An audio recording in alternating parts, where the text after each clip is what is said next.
In a village in a fantasy world, it is said that this place hates a certain person. Many of the citizens live peacefully among themselves, and a child plays joyfully with their mother. That is until this certain person passes by with a dark energy, completely changing the atmosphere among the inhabitants. And even though he apparently poses no danger, it is common sense not to look at him. After all, this is something normal to do when talking about the corpse scraper. And in this world, a corpse scraper is definitely someone hated. Sometime later, this boy arrives at an item shop, and upon entering, scaring everyone, the shopkeeper asks what the boy wants there. Naturally, the customers start to leave, but without caring, the boy places a bag on the table and pours out what he wants to sell. For the shopkeeper, however, bringing in a load of scraps is not a good thing. Therefore, for someone like him, 3 copper coins are deemed sufficient, which is only 20% of the market price. The boy, in turn, yells that he will not accept this robbery, but the shopkeeper makes sure to remind the boy that he is nothing more than a trashy corpse scraper. In this world, there are beings that threaten the lives of humanity called monsters. And along these lines, those who make a living hunting these beasts are called adventurers.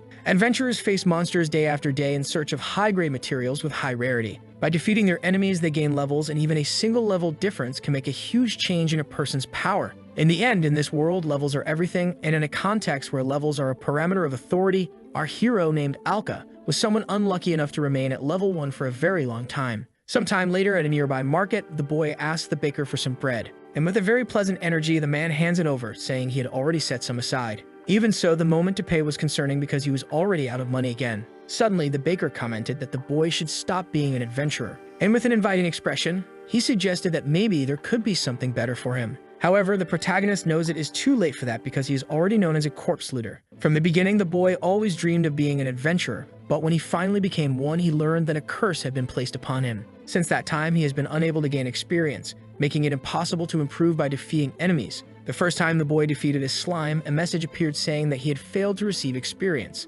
Therefore, he became desperate to know how he could get stronger, but at first he decided to continue defeating monsters. Unfortunately, the messages about failing to gain experience kept appearing, and the hero, who fought believing that one day he would be able to level up, finally understood his reality and ran out of money. So eventually, without even realizing it, he ended up becoming someone who scavenged the corpses of monsters that other adventurers had killed, thus becoming part of the most miserable profession called corpse scraper. Since materials from level 1 monsters have no value, the only way to stay alive is by obtaining resources from high-level monsters. However, even while enjoying his bread, a group bumped into the boy, making his only food fall. And then one of them stepped on his food to remind the boy of his place as trash in the society they live in, which, even though was something very cruel, did not seem to be rejected by the people, to the protagonist's misfortune. The term corpse scavenger became popular in this city, and they hated Alka so much that it was difficult for him to get a normal job now. However, the fact was that he just wanted to fulfill his dream. And no matter how much others despised him, if he stopped collecting corpses, he would simply starve to death. Therefore, in the goblin's den, the hero hopes there are bodies that are worth some money. Suddenly, along the way, he smells something rotten, very different from normal. And unexpectedly, right in front of him, it turns out to be the body of a dragon. Moreover, it seems it could even be a level 200 monster. Either way, Alka thinks that this is not the time to think about that, because if it's dragon material, the price will be at least 10 times higher than the others. Obviously, the most valuable parts have already been taken, and the only thing left is the stinky pouch. This is an organ found in certain monsters that smells so bad that no one wants to open them. Suddenly, while rummaging through the pouch, the hero realizes that there is something inside. And when he cuts it open with his knife, a nearly intact full set of armor is revealed, which obviously leaves Alka very surprised by the discovery. Unexpectedly, the armor begins to emit an intimidating dark energy as he approaches. Then the protagonist understands that this is not something he can handle right now. However, a mysterious voice asks the boy to wear it, and since there is no one else around, the most logical thought is that it is coming from the armor. Whatever it is, that armor is definitely dangerous, so the boy prepares to run. However, at this moment, he has the misfortune of encountering a horde of goblins. Already very worried about the situation, the hero tries to figure out when the monsters appeared. But he soon realizes that he made a mistake by letting his guard down during his scavenging. At this moment, they are all level 1. Just like him, the hero has no proper equipment. And besides that, being outnumbered, Alka believes that he is going to be killed. Right on the first attack, a goblin manages to disarm our hero, and with a frightened expression, he understands that this is it. He looks at all the monsters in front of him, fully certain that he is going to die. And so it will be in a horrible place like this that his miserable life will come to an end. The hero's entire life flashes before his eyes at this moment, but before accepting his fate, the voice calls him again. Now the energy seems to be even stronger, and the hero understands that he will probably be devoured by the armor. However, between being devoured by goblins or taking the benefit of the doubt, he decides to accept the offer. After all, that is much better than being devoured by a horde of monsters, With his willingness to wear it confirmed, the ownership registration is completed and the emergency installation is initiated. Therefore, even without moving, the dark energy comes toward Alka, and suddenly everything happens, leaving the monsters with a visible expression of fear on their faces. That's because the installation of the Abyss armor was successfully completed. This is the Abyss armor, so the hero asks if there's an ally, to which it replies that the owner's orders must be obeyed. In this case, Alka decides to trust its words for now. With two goblins approaching, the hero notices that the sword is quite sharp and similar to the one he used to wield. In the end, they are level 1 just like the protagonist, but with this sword, he can easily cut them down. And unbelievably, the monster's energy is concentrated until it leaves the lifeless body and transfers to Alka. Other goblins charge forward to try to attack our hero, but he also defeats them instantly, feeling his body become lighter. And once again, the energy of the monsters is concentrated within the protagonist's body. Definitely, his body is getting lighter to the point where it barely feels like himself anymore. Then with power like this, Alka charges forward and seriously uses all his strength to defeat the remaining monsters on the battlefield in an instant. Thus, after the conflict comes the calm, as he realizes the fact that he is still completely fine. For Alka, it was unbelievable to think that a level 1 could kill 5 goblins at once. But now about those mysterious lights that keep entering his body, it is said that they are power boosts. And to the hero's surprise, the message said that the levels have been absorbed, confirming an increase for Alka to level 6. Standing in front of the dragon and all the dead monsters, the system notifies that the levels have been absorbed and the owner's level confirmation as well. Then, with the adventurer's unparalleled level drain, the protagonist tries to understand the meaning of being at level 6. Alka is confused because his body was supposed to be incapable of gaining experience. However, it is explained that the owner of the Abyss armor can use the unique ability called level absorption, where the boy will be able to absorb the levels of defeated enemies, which can be seen by looking at his status as a level 6 adventurer. The protagonist's level increased, and regarding the experience, he truly absorbed the power of the monsters he defeated. This became clear the moment he remembered the energies flowing into his chest. Therefore, Alka couldn't hold back his emotions from crying at that moment. But as he wiped his tears, he focused on the blessing he had just gained, the ability to level up. The truth was that the boy had been desperate, but now his body moved much more freely. And this was only after gaining a mere 5 levels, even changing the very way he walked. However, upon realizing that he is wearing an armor that came from inside that dead dragon, the protagonist thinks that he really does stink quite a lot. But anyway, it's thanks to this armor that he was able to level up. At this moment, the hero stops because he just thought of something interesting. This is enough to make him understand this revelation is something that changes everything. The truth is that in his case, killing all the monsters on this floor might really make him even stronger. Moreover, this armor does not seem to want to harm its wearer, and if that's the case, he should take full advantage of it to exterminate all the goblins. Suddenly, one of these goblins appears to fight without even needing to be searched for. However, its shadow shows that it is not a normal one like the others, and just by sensing its presence, Alka gets scared because this is a place where there should only be weak goblins. Additionally, he gets even more frightened when he realizes that he's facing a legendary level 35 goblin. Since this is the leader of the refuge, the hero tries to understand why a superior monster exists there. And as it is so close to the entrance, the protagonist realizes that the monsters were attracted by the dragon's corpse. More precisely, by the smell of rotting decomposition. As the enemy's level is 35, the armor's system states that the battle is not recommended. However, knowing that escape won't be possible, the protagonist dodges the first attack, sweating cold with worry. Next, he defends against the second, but with great difficulty, until he is thrown against a wall with force, hitting his back on the hard rocks. This is definitely the problem for Alka even now, despite being able to level up. After all, if his enemy is this one, he will die as a weakling just the same. Alka screams in frustration because for a moment, he thought he had become strong. But the reality was that the boy was still just as pathetic as before. Somehow, the protagonist manages to escape through an alley and now tries to think of an escape route out of the cave. The nearest exit is blocked by the legendary goblin and his subordinates. So Alka starts to believe that the weak should act like the weak and simply hide until the storm passes. Even though this is his plan, a level 1 goblin appears in front of him, and so it charges like crazy to attack our hero.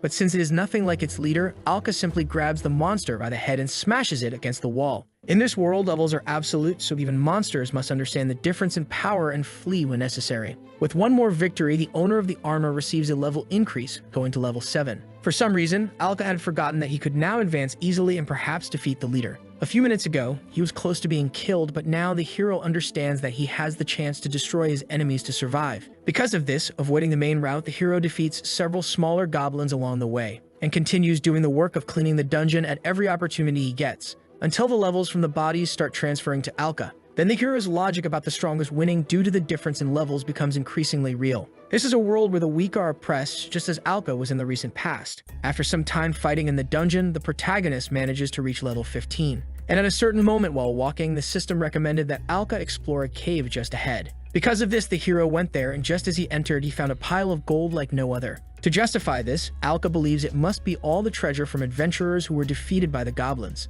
And since he is already there, the hero believes he should find something valuable to take. Suddenly, a chest catches his attention, and upon looking more closely, the contents are even more impressive, especially because it seems to be filled with health recovery potions. In this case, the hero decides to take them with him in case he needs them during a battle. And about this, the armor responds by saying it understands and confirms that storage has been expanded to hold them. So before Alka could even understand what it meant, a light appeared on the lower part of the armor, creating spaces for vials. And since it is something very useful, the protagonist thanks the system for its proactivity. Obviously, our hero would also like to take the gold with him. Something like that would only get in the way during battle. For now, Alka's top priority is to escape from there safely. Moreover, the hero has definitely become stronger, and if he gets out successfully, he can live a decent life just by selling monster materials. Because of that, he decides to leave, but suddenly some noises catch his attention. Since they sound very much like voices, the protagonist feels both scared and curious. But more concerned than anything else, he runs toward a box until he notices that behind it, there was a human girl captured by the monsters. And obviously, since she was crying desperately, the protagonist didn't think twice before rushing to her rescue, untying the ropes that held her. It was a relief for both of them that Alka noticed the noises, and having been saved, the girl from the village of Recap, named Mill, thanks him from the bottom of her heart. Not wanting to be rude, the girl asks if she can know the name of her savior. Then, after thinking about it for a moment, the hero replies that his name is Alka. And he immediately clarifies that yes, it is the name of the infamous corpse looter known in the city. Mill, in turn, had heard rumors that the protagonist was a terrible person. However, she is also happy to realize that he is nothing like the rumors. After all, in the end, it was he who saved her from suffering a cruel fate in that cave. So she truly doesn't think of Alka as a trash corpse scraper, but rather as her dear savior. All this time, Alka wanted to be an adventurer who helped people. Therefore, he calls the girl to follow him and tells her that he will take full responsibility for bringing her back to the village. Moreover, he makes it clear that there is nothing wrong because what was actually in Alka's heart was a little bit of happiness. On the way, the protagonist notices something different, so he asks Mill to stay behind the rocks for a moment. This is the feeling of being near goblins, and looking closer, Alka realizes that it's not just one or two, but an entire horde. There might possibly be around 20 of them in total, but since they are all level 1 while the hero is at level 15, in this case, it doesn't matter how many there are now because Alka is determined to turn all of them into power for himself. Quickly, the monsters run toward the protagonist, but he finishes them all with his sword, and without any mercy, he rushes at the last ones remaining, sending them to the same fate. Thus, the levels are absorbed once again successfully. Thanks to the level drain ability, the protagonist's attacks are getting increasingly powerful. That's why after dodging the attack of one goblin, the others coming from behind weren't even able to touch Alka. Because with a jump, he managed to move several meters away and use the height as an advantage to attack them, absorbing their levels as well. Apparently, the protagonist even starts to enjoy the monster hunt, and the frightened expressions they make don't change anything when it comes to cutting them down. Even with several monsters defeated, the goblins keep trying to kill the protagonist at any cost. However, just as he did with their comrades, he charges forward and cuts them all down with his sword. Then, after all that sea of destruction, the system notifies that a level increase has been detected. And now, the power of the armor's wielder is at level 35. Mill gets very scared by all this and asks if they can leave now, but the protagonist replies that they cannot yet. After all, with the amount of blood spilled, others must have already been attracted. And among them, obviously, the strongest of them is coming. The same legendary goblin from before, whom Alka will now face in a rematch. Standing in front of the monster, the protagonist comments that he already knew it would come, and the legendary goblin roars, displaying its imposing presence. Both the protagonist and the monster are currently at level 35, so he is no longer the same weakling who ran from the fight before. Without hesitation, the goblin boss shows that it will attack with full force. Then the protagonist replies, saying that if it thinks it can defeat him so easily, it is making a terrible mistake. Thus, the boy manages to land a slash on the monster's abdomen, making it fall to its knees. And while he is surrounded by the subordinates, he notices that there are about 10 of them in total. As long as the legendary goblin is still alive, the protagonist believes he cannot waste his time fighting these minions. So he shouts to the girl he saved to throw him a knife, and not knowing which one, Nil simply tosses an entire bundle into the air. Naturally, they fall from the holder in the direction of our hero. Before that, she apologizes a lot, but the protagonist comments that it's all right. After all, with his reaction time, he manages to catch two and fight the monsters with ease. In addition, he grabs others as they fall from the air and quickly throws them at the monsters. Several times, the protagonist's strategy continues to be collecting knives and throwing them. Then, with several of them in hand, he comments that it must really be misfortune. But he thanks all those who tried to save the boss. After all, now the legendary goblin will suffer because of the level difference between them, since our hero defeats all these small monsters and manages to ascend to level 45. Already somewhat recovered from the previous attack, the monster screams and tries to attack Alka from behind. But now it is no longer possible to deal damage. At least that's what the hero thought, because by blocking carelessly, he was nearly cut. He can't understand how this is happening, but is still being pressured. And apparently the monster is not even slightly weakened from the last injury. From what he can see, the hero realizes that the legendary goblin is equipped with a bracelet that increases strength. This is an enchanted item, and from a distance, it is possible to see the energy it emits. Normally, levels do not increase so easily, and that's why adventurers generally equip themselves with enchanted items to boost combat power as much as possible. However, the boy never expected the monster to also be using something like this. But since that is the case, the result will still be simple, because all he has to do is destroy the bracelet first. Without wasting time, our hero dodges an attack, and even though he doesn't believe it will be easy, he focuses, because from this point on, he will no longer hold back but go all in. Furthermore, he will make sure that the power of the strongest will exterminate this monster. The weapons of both clash and attack, but the protagonist insists on applying pressure, which the monster feels as it has to brace itself against the ground. Even so, it manages to retaliate with a sideways strike that sends the hero flying. Naturally, Alka feels a bit frustrated, but remembers the knives he used to defeat the smaller ones, and he quickly collects them back to use against the big guy, who defends himself with the giant cleaver. Even so, he decides to throw another, which makes the monster defend itself a second time. But now that it was distracted, the hero took the opportunity to get close to its face. And even though the goblin's reaction time was high, the hero managed to use the weapon as a boost to reach its flanks with one of those throwing knives, thus finally achieving the goal he had from the beginning, which was actually the bracelet. Therefore, at the moment the enhancement item falls broken to the ground, the hero faces the monster directly. And demonstrating his superiority, he declares that it's time to fish for the small fry. Regarding that legendary goblin, when the boy first entered the lair, he was weak and intimidated. But now the power difference between the two is completely reversed. Therefore, the protagonist comments that it's his turn to intimidate and asks if the monster is ready. Without any different reaction, the monster simply roars, so the protagonist charges forward at high speed and attacks the goblin's defenses, making the defense completely useless, because now it is the monster who is thrown against the wall, creating several injuries. With that, the protagonist slowly approaches, asking what it feels like to be weak, and he attacks with several slashes, telling the monster not to hold a grudge because he's just trying to survive. Finally, the hero manages to disarm the goblin, and by defeating this enemy who was initially so strong, all those comments about the protagonist being a corpse looter will be thrown into the void along with his weak self. Even unarmed, the monster tries to attack with its fist, but the punch goes directly into the hero's sword, ending the situation in an instant. And since it was because of him that the boy became stronger, he even thanked it. From that body, several lights entered the protagonist's armor, and this time the owner's power increase was confirmed to the incredible level 80. With nothing left to fear, Alka tells Mill that she can come out now, and even she's impressed by the hero's feat. After all, now he will be unbeatable in this place. But for some reason, the hero does not feel excited. Either way, he extracts the rare material from the legendary goblin, which is its tusk. Alka never thought he would see the day when he could obtain such a good piece. Mel simply asked him to let her store it along with the other things, because in that little bag were all the coins that could fit along with fragments of other rare items. Alka apologizes for making her carry so many materials, but the girl shows that she doesn't mind at all. Anyway, she asks what they will do now since they have already collected all the items. However, since the hero doesn't need to rush back to the village anymore, Alka thinks that if he leaves the goblins alone, they might kidnap another citizen. Therefore, the protagonist asks if the girl can come with him to a more distant place. And to explain himself, he says that he wants to make sure the monsters don't kidnap anyone else. Now, for some time, the protagonist's goal was to hunt every goblin in this cave. Finally, after some time, they return to the village, and since Alka has already reached level 100, he even feels a bit concerned. But at level 100, it's a fact that he should be able to defeat most of the monsters there. Therefore, the hero can finally consider himself a true adventurer. Mill, in turn,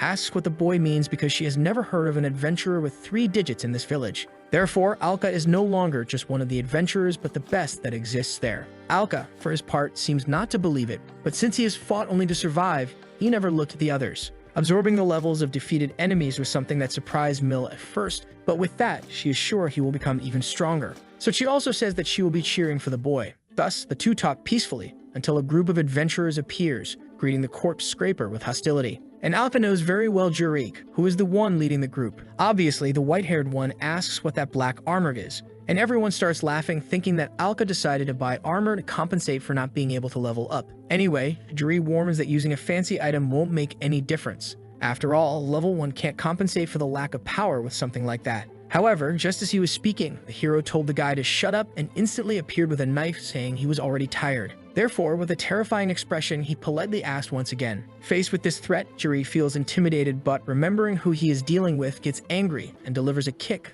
that sends the protagonist backward. After all, to him, Alka was just a simple corpse looter who shouldn't speak so boldly. However, the moment he tried to attack more aggressively, the hero responded by putting him on the ground. And with his companions trembling in fear, the hero asked who would be next, and obviously, no one said a word. Juri really can't understand what is happening since a level 20 should lose to a level 1. But about that, the hero comments that the guy doesn't even have a quarter of his power. Quickly, everyone opens the system to check the true level of the corpse scraper. Then the adventurers are shocked because even though it seems impossible, it is true. It was true that the protagonist was at level 100, and to everyone, he should also be considered a monster. Alka, for his part, finds it ironic that he is being called a monster after being called a trash picker. However, he warns that he only wants to be a normal adventurer, but his warning goes unheard. Because the moment they saw Alka's true power, the group quickly ran away. But that was something obvious to Mill since the hero was no longer the same person as before. That's why, with a smile, she asks him to have more confidence in himself. And soon she calls the boy to share this news with all the people in the city. A little while later, at the material shop, the old man asks aggressively what the boy wants. So as always, the protagonist says he wants to sell. But since he is considered a corpse looter, the old man says it doesn't matter how well it's presented because the material is trash. However, about that, our hero had his trump card because he asked if what he brought was also trash. And upon showing it, even that rude vendor was surprised because it was a legendary goblin tusk. Since this is a rare material, the vendor asks where the boy got it, and he replies that he defeated the monster, but the old man doesn't believe it. In this case, Alka calls Mill, who dumps everything they got from the last expedition onto the table. And faced with that, the hero asks if the old man is going to buy or not. After all, now he doesn't mind going to sell somewhere else. Obviously, even being rude, the old man recognizes quality items and agrees to buy everything. Then with a fake smile, the hero asks him to pay a fair price. Later, at the city food market, the protagonist goes to the baker's stall. And because he was someone who always treated him well, he hands over a bag full of gold, leaving the old man completely confused. Alka explains that he finally managed to defeat a strong monster, and that he's very happy he didn't give up. So the old man doesn't think twice before hugging the boy, also saying that he is very happy that he didn't give up. Suddenly, a very loud commotion is heard at the entrance of the village, so the hero says he will finish the conversation later. Right at the city gates, a group of white werewolves is destroying everything, and among them, one prepares to make a girl his afternoon snack. But at the most critical moment, the protagonist appears, saving the girl, who luckily ends up safe. Alka, for his part, finds the monster's behavior in front of him very strange. But anyway, he says that if the werewolves are trying to attack the village, they arrived a day late. After all, as long as the hero is there, none of them will get past the gates. These monsters are all level 8 werewolves and normally would have been killed before even getting close to the village. But since Jareed and the others who were assigned to deal with them ran away, the protagonist now understands the situation. And he also understands that this now makes him responsible to act. Quickly, one of the werewolves tries to attack the boy, but the protagonist dodges because with the power he has now, he can take down as many as he wants. The worrying part, however, is that not all of them are focusing on him, but rather on the citizens,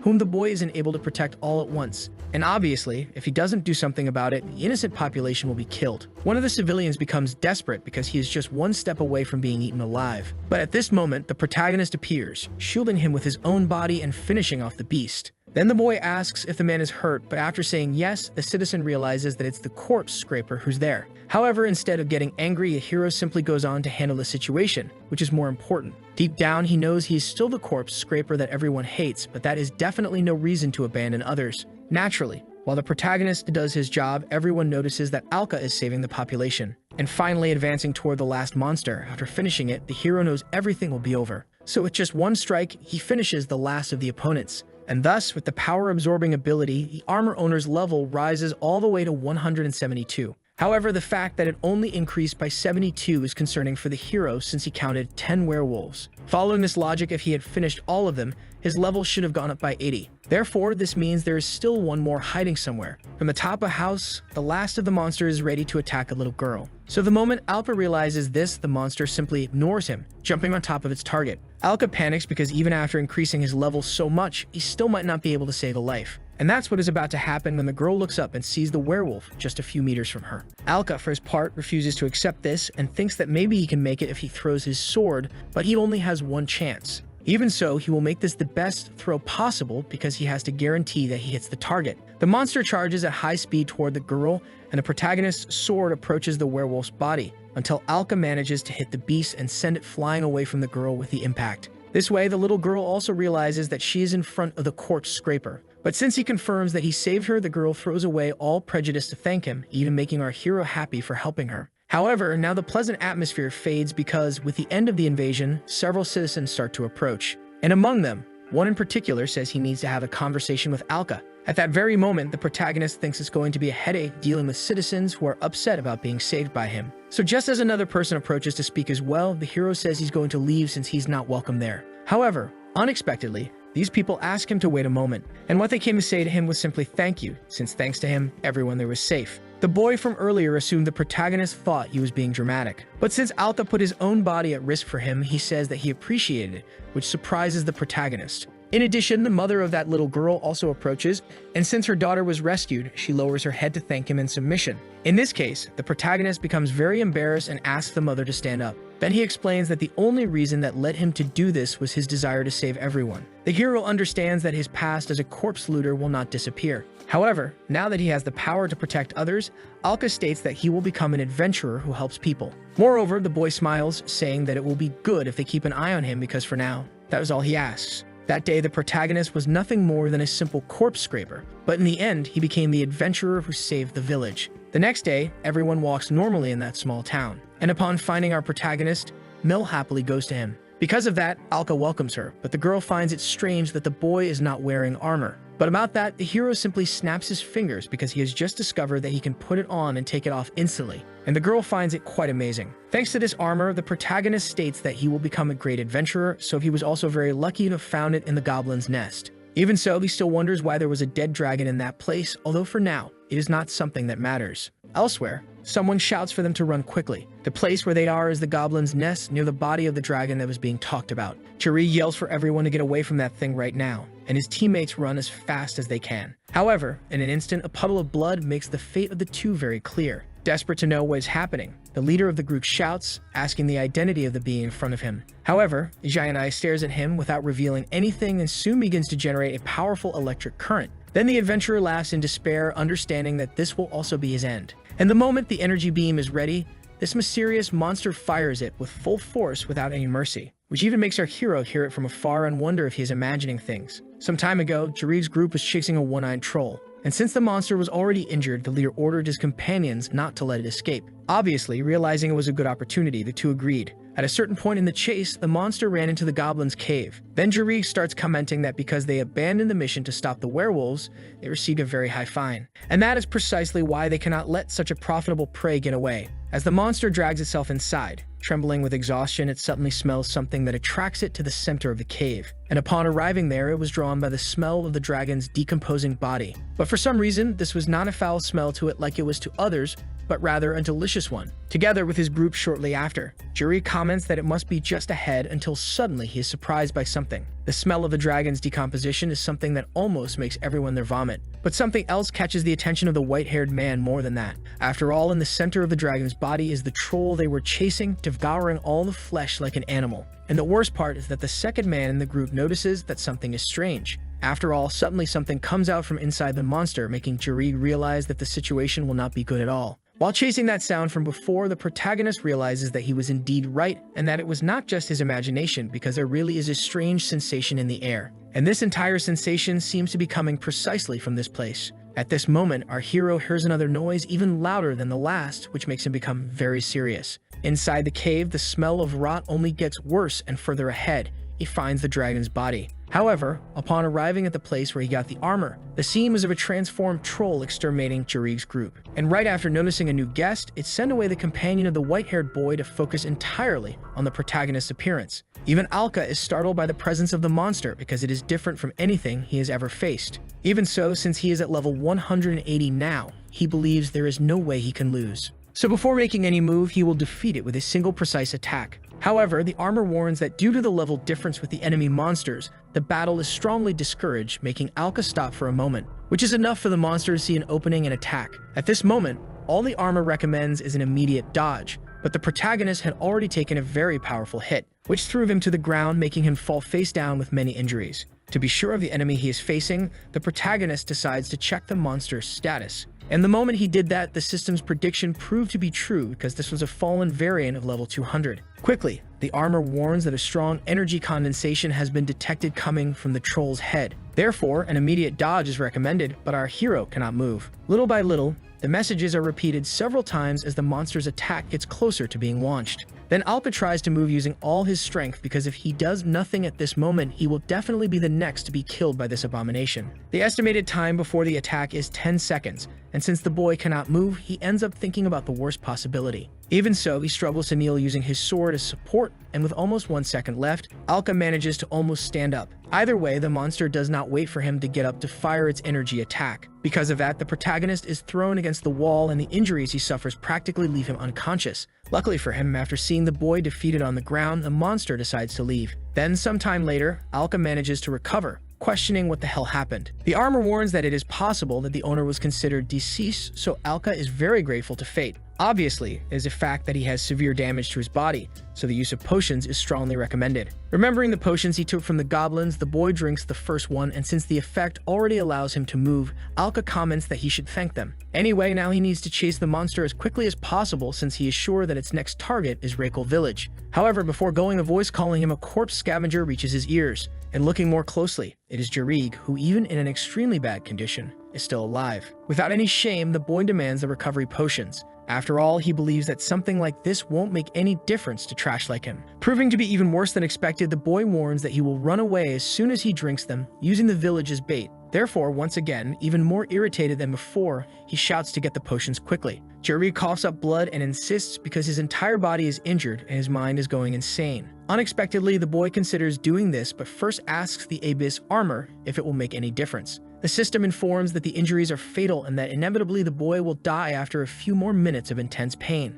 In this case, upon understanding, the hero asks for one more thing before anything else. What he wants to know is whether the level drain can be used to absorb levels from a human being. And as the system informs that yes, it can, Alka empathetically says that the boy can no longer be saved. And deep down, he already knew that, but just wanted to escape from this pain by creating a comfortable illusion. Alka, in turn, comments that there is one thing he can do to free him from this pain. And Jarig also already knows what he wants to do, so he simply asks to be killed right away without any regret. At this moment, Alka admits that he never liked the guy, but he also finds it sad to have to say goodbye like this. Either way, he really does what he made clear he was going to do, and by absorbing Jarig's powers, our hero reaches level 200. Sometime later, the monster approaches through the forest until it manages to spot the beginning of the village. Obviously, it is guided by the instinct that there are humans there, but it is at this moment that the protagonist encounters the beast, and he appears delivering a slash to its arm that causes intense pain. Wasting no time, our hero advances at his maximum speed,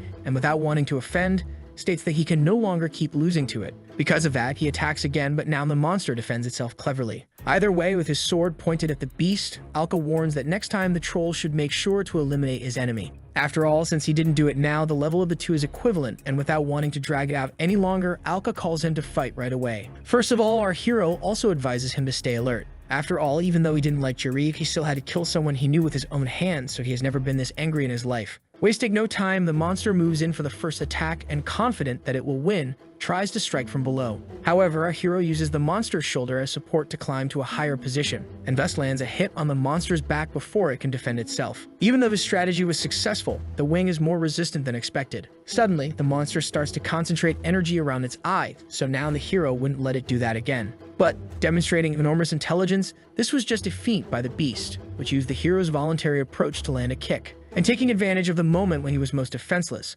the monster used an entire tree as a weapon to strike the protagonist, causing him to be thrown very far, breaking several trees along the way until he ended up pinned against a rock wall. Even though the level difference has disappeared, they are still evenly matched, which means the boy has no advantage. Furthermore, the monster has also been using feints the entire time, but now Alka takes another potion, which is his biggest advantage. This way, he becomes furious, saying that it's not over yet, and charges toward the monster's energy beam that is starting to be prepared. Unfortunately, Upon getting close, the system warns that this is something that cannot be stopped. So changing strategies, the protagonist dodges at the last second and charges with his sword with all his strength. Then, even though the troll tried to use its hard wings as a shield, Alka's enraged strike was enough to practically cut both of them in half. With the monster completely distracted by the damage caused, the hero realizes that he finally made some progress. However, suddenly the beast's attention turns to somewhere other than the hero, and as the reflection of the village becomes clear in the troll's eye, our hero becomes very worried, but the monster simply puts strength into its legs and launches into the air toward the place with the highest concentration of humans. Since it happened very quickly, the protagonist couldn't react instantly. But since the monster's objective was clearly to attack the village, the boy hurried as fast as he could, understanding that he needed to chase it before an even greater disaster could happen. In an instant, the silhouette of the monster can be seen above the citizens of the entire village. And before they could even understand what it was, an explosion happened, leaving everyone scared. And from that explosion emerged the fallen variant, which roared in a demonstration of dominance. Alka continues the pursuit but gets very scared when he realizes that it has already entered the village. Following its nature, the monster starts destroying everything it sees in front of it. All the citizens try to run for their lives, begging for help, and once again the troll charges its energy beam, which makes the protagonist think this must be a joke. Unfortunately, the inevitable happens and the energy beam passes through, destroying several houses in an instant. Then the protagonist approaches from a rooftop and charges toward the monster with indescribable rage. The beast defends itself using its arm to protect its eye and once again tries to ignore its opponent. However, the hero wouldn't let something like that happen, so he jumps over, blocking the escape route, attacking the fallen variant's defenses again. For a few seconds, the two struggle between attack and defense, but the protagonist dodges. Still, he prepares another strike, warning that it's not over because he needs to protect the village at all costs. Using all the power it has, the troll charges energy in its eye and fires the energy beam once again with even more speed. This way, giving no chance for defense, it also grabs the protagonist in the air, punching him from above downward, causing Alka to crash into the village ground with an explosion. Thus, the monster is finally free to start running again, but the hero refuses to be defeated like this. Since he is the only adventurer with a high enough level to fight the monster, he forces himself to stand. And with a serious expression, he commits to dealing with this problem once and for all. Sometime later, that Baker has the bad luck of encountering the variant but is not scared by its presence, even though the monster tries to intimidate him with roars. In the end, since this is a small village, even if he runs, the old man knows he will be caught. Therefore, he prefers to just wait there until some hero arrives to save him. And since he was sure of that, his faith did not disappoint him because the protagonist managed to arrive before a disaster happened. With a playful smile, Alka comments that he is way too clumsy to be that so-called hero. However, since the boy came to his rescue, that is exactly what matters. Still, Alka makes it clear that he doesn't know if he can defeat the monster, although it is a fact that now both are at the same level. In this case, the baker goes to a box and asks the boy not to be so pessimistic. Then he throws a piece of bread to the boy, saying it's a gift. And looking closer, it's clear that this is the last piece of bread from when the boy was still a corpse scavenger. The old man comments that compared to those days, this situation certainly isn't that bad. Then the boy eats it and makes it clear that the bread is terrible. But since this really was a motivation, it filled him with courage. The hero points his sword at the monster, asking it to get ready because they will continue the fight immediately. This time, it is our hero who approaches first, and using a feint, he pretends he will focus on the eye to create an opening at the arm. However, the monster manages to grab the hero with its other hand to his surprise. And without thinking twice, the beast throws the boy far away, sending him over the houses until he lands on the ground. In this case, Alka becomes desperate, trying to figure out how he can hurt it. But then he hears a noise from a frightened person and turning around, realizes there is a small child nearby. Alka immediately shouts for the little one to run away as fast as possible. However, since the child is having a panic attack, he can't move. And to make the situation worse, instinctively, the monster focuses its attention on the weakest human. In just a second, it jumps toward the child and with an intimidating roar, prepares an attack that approaches in a terrifying way. However, at the last second, the protagonist appears, taking the attack head-on for the child, who, although scared, manages to escape the impact. Unfortunately, that's not the case for the protagonist, since even his defense isn't enough. Once again, Alka begs the child to run, now with even more sincerity since he can't continue. Thus, while the monster prepares the final blow, the hero asks the child to show a little courage. And even though his whole body is trembling, the boy stands up, saying that he will try and runs with all his strength without looking back, leaving the protagonist alone with the monster, who now feels satisfied. The system warns that the enemy has completed charging its energy, so an immediate retreat from the area is recommended. But the hero apologizes to the Abyss armor because this time you won't be able to do what's recommended. Without any delay, the laser fires from the monster's eye and hits the protagonist, piercing houses and everything in its path. In the end, the hero remained intact since he defended himself with his sword, but that power was overwhelming. Even though they are at the same level, the difference in skill is way too big, and because of the heavy damage, the hero decides to take a potion. But unfortunately, he realizes that he dropped it when he was thrown against the houses. In this case, obviously, he needs to go after it, but gradually the hero's strength starts to fade, until the boy finds himself in an abyss, realizing that he failed to protect the village. Even so, something inside him still believes in the hope of recovering and continuing to fight. Therefore, Alka desperately begs in his mind for someone to offer help. And as a result of his prayers, suddenly the last potion is poured into his mouth. Then when the boy wakes up, he notices the presence of a girl right in front of him. Because of that, the protagonist quickly gets up, asking who this person is. And without hiding anything, the girl introduces herself as Leela, who is just a girl from the village that wants to protect the place where she was raised and that she loves so much. Cutting off the pleasant conversation between the two, a terrifying noise from the monster makes the hero realize that he needs to get back to the fight quickly. But before that, she comments that she has been watching the hero fighting to protect the village for some time, and knowing that he still cares about this place is something that makes her very happy. However, she extends her hand, saying that for now,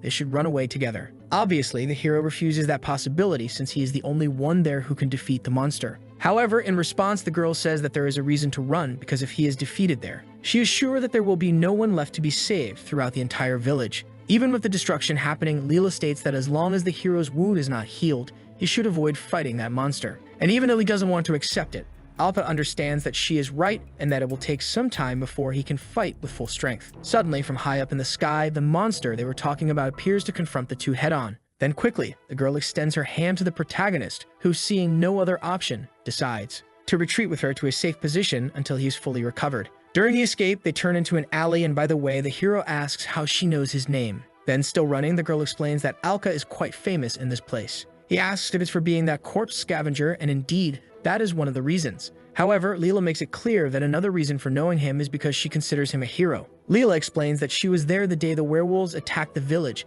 and that is precisely why she believes in the protagonist's ability. So in case the situation is in the hero's hands, she is sure he will solve it. Faced with that hopeful look from the girl, Alka raises his fist and decides to make a promise that he will save the village, which was exactly what Leela wanted to hear. Suddenly, another strange sound catches their attention because it is a human scream. When they go to the place, a bandit was kidnapping a girl and forcibly taking her out of the city. In addition, the same man was feeling grateful to the monster since there was no one to stop them from doing whatever they wanted openly, making this a great opportunity to make money. Obviously, the protagonist watches this whole scene with disgust at the opportunists taking advantage to get what they want. Leela has the same reaction, but suddenly something surprises her, and right when the hero tries to talk to her, he also realizes that even though they were hiding, a man saw her from behind and captured her, turning the girl who had just been saved by our hero into a hostage of the bandits. With a very serious tone, the bald man explains that if the boy wants the girl safe, he must follow his orders. The first one is to go near the carriage right ahead, which the hero accepts. When he is kicked over there, the leader of the bandits gets confused about this situation. After all, he had already said that they didn't need a man, but he soon realized that there was also a pretty girl being held. And upon looking more closely at every part of her body, he smiled maliciously, because he knew she would definitely be worth a lot of money. Faced with that disgusting attitude, the protagonist asks whether the leader has no conscience at times like this.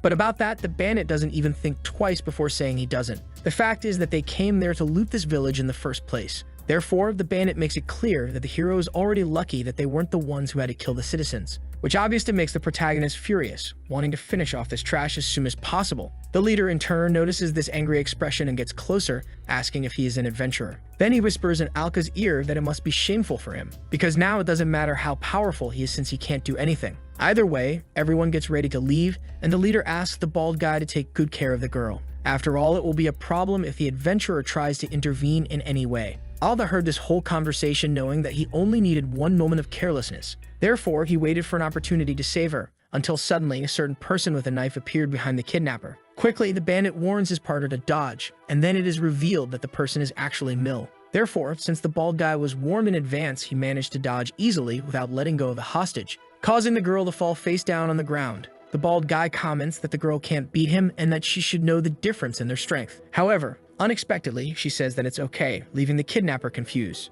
That's because right behind him, there is already another person to take care of this. In just an instant, Alka approaches, and this time, before the big guy can react, he receives a punch with all the power of the adventurer. This way, not only is the bald guy defeated, but Leela is also freed, falling directly into the arms of the protagonist. Faced with this, the leader of the bandits tells his subordinates to approach quickly, and yells at them to kill the hero before he interferes any further, so they all gather around the boy. First of all, the bandit asks Alka if he's sure about this action because he won't hold back. And since the boy doesn't answer, the gunslinger interprets it as if our hero is feeling afraid. With nothing else to say, while Alka remains unresponsive, the bandits jump on him to finish him off. Then the protagonist remembered what the bald guy had said earlier before being defeated. He made it clear that understanding the difference in power was essential to knowing whether it was worth getting into a fight. Therefore, it was ironic that the bandit leader didn't follow this now, since he was picking a fight with someone he couldn't defeat. Naturally, after that statement came a mass-level absorption by the protagonist, and when only the leader was left among the bandits, he became desperate because this was not the speed of a normal adventurer.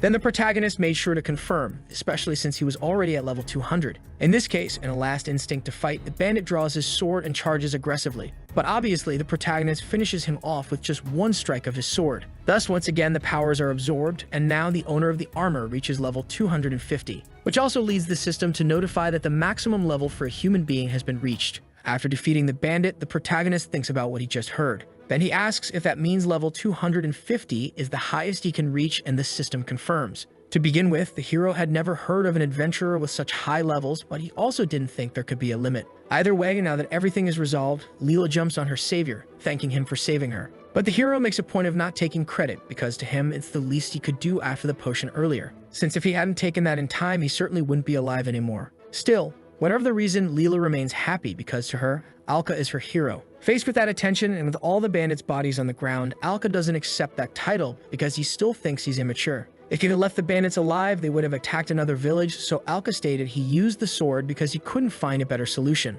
But in response to that, Leela comments that he isn't wrong, and when asked what she means, she repeats it with more intensity. For her, it is only because of the protagonist's use of the sword that everyone is still alive. Therefore, she asks him to have more pride in himself, and with an affectionate expression, she says she won't let Alka belittle himself. Then, and after hearing everything, the protagonist thanks her, saying it's a relief to know that, which finally restores his confidence. At that moment, Mill appears, saying that she has already evacuated all the people who were trapped, so she receives a pat as a reward for her good work, which makes her very happy. She was really happy to be able to help because leaving everything to Alka while just watching wasn't something she could do. Therefore, now she calls the hero and asks to fight alongside him until the end. But now that he has already eliminated the bandits, the protagonist says it won't be necessary, to her surprise. A few seconds later, while the monster continued destroying everything, the protagonist asks them to get as far away as possible. Especially since now at level 250, the system warns that the bearer can easily dominate the enemy monster. And after strengthening himself so much, the protagonist is now ready to return to the battle.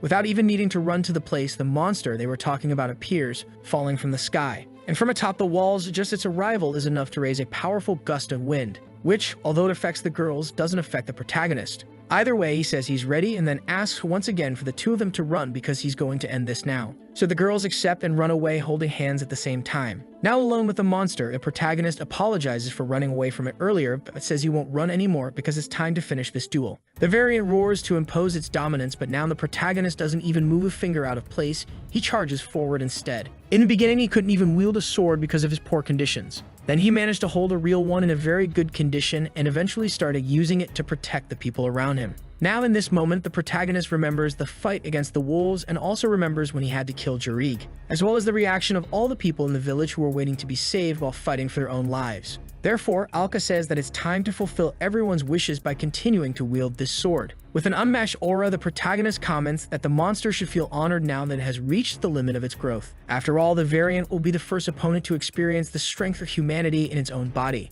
Roaring in rage as always, the monster clenches its fists and charges to finish off the adventurer once and for all. However, now it is easily repelled the moment it tries to attack. Alka calmly states that this kind of attack won't work anymore and punches the opponent straight in the chest. In addition, while the beast is thrown far away, he positions himself on top of it to follow with another strike, this time with gravity on his side. Naturally, the protagonist's display of strength causes a huge cloud of dust to rise. And with that, the monster gathers energy around its eye to use its final resort. This time, the variant bets everything on the power of its light beam. Then the system detects an energy convergence several times greater than the previous ones. But instead of running away, the hero says he'll be standing still, waiting for the enemy to give up. Being very close to the fallen variant, the monster fires its most powerful energy beam, and Alka prepares to take that power head-on. Because for him, it doesn't matter how much the beast tries, and that becomes clear when a barrier that defends him from the attack is created. Since with a difference of 50 levels, Alka knows there's no longer any chance of being defeated. In the midst of a destroyed setting that was once a peaceful village,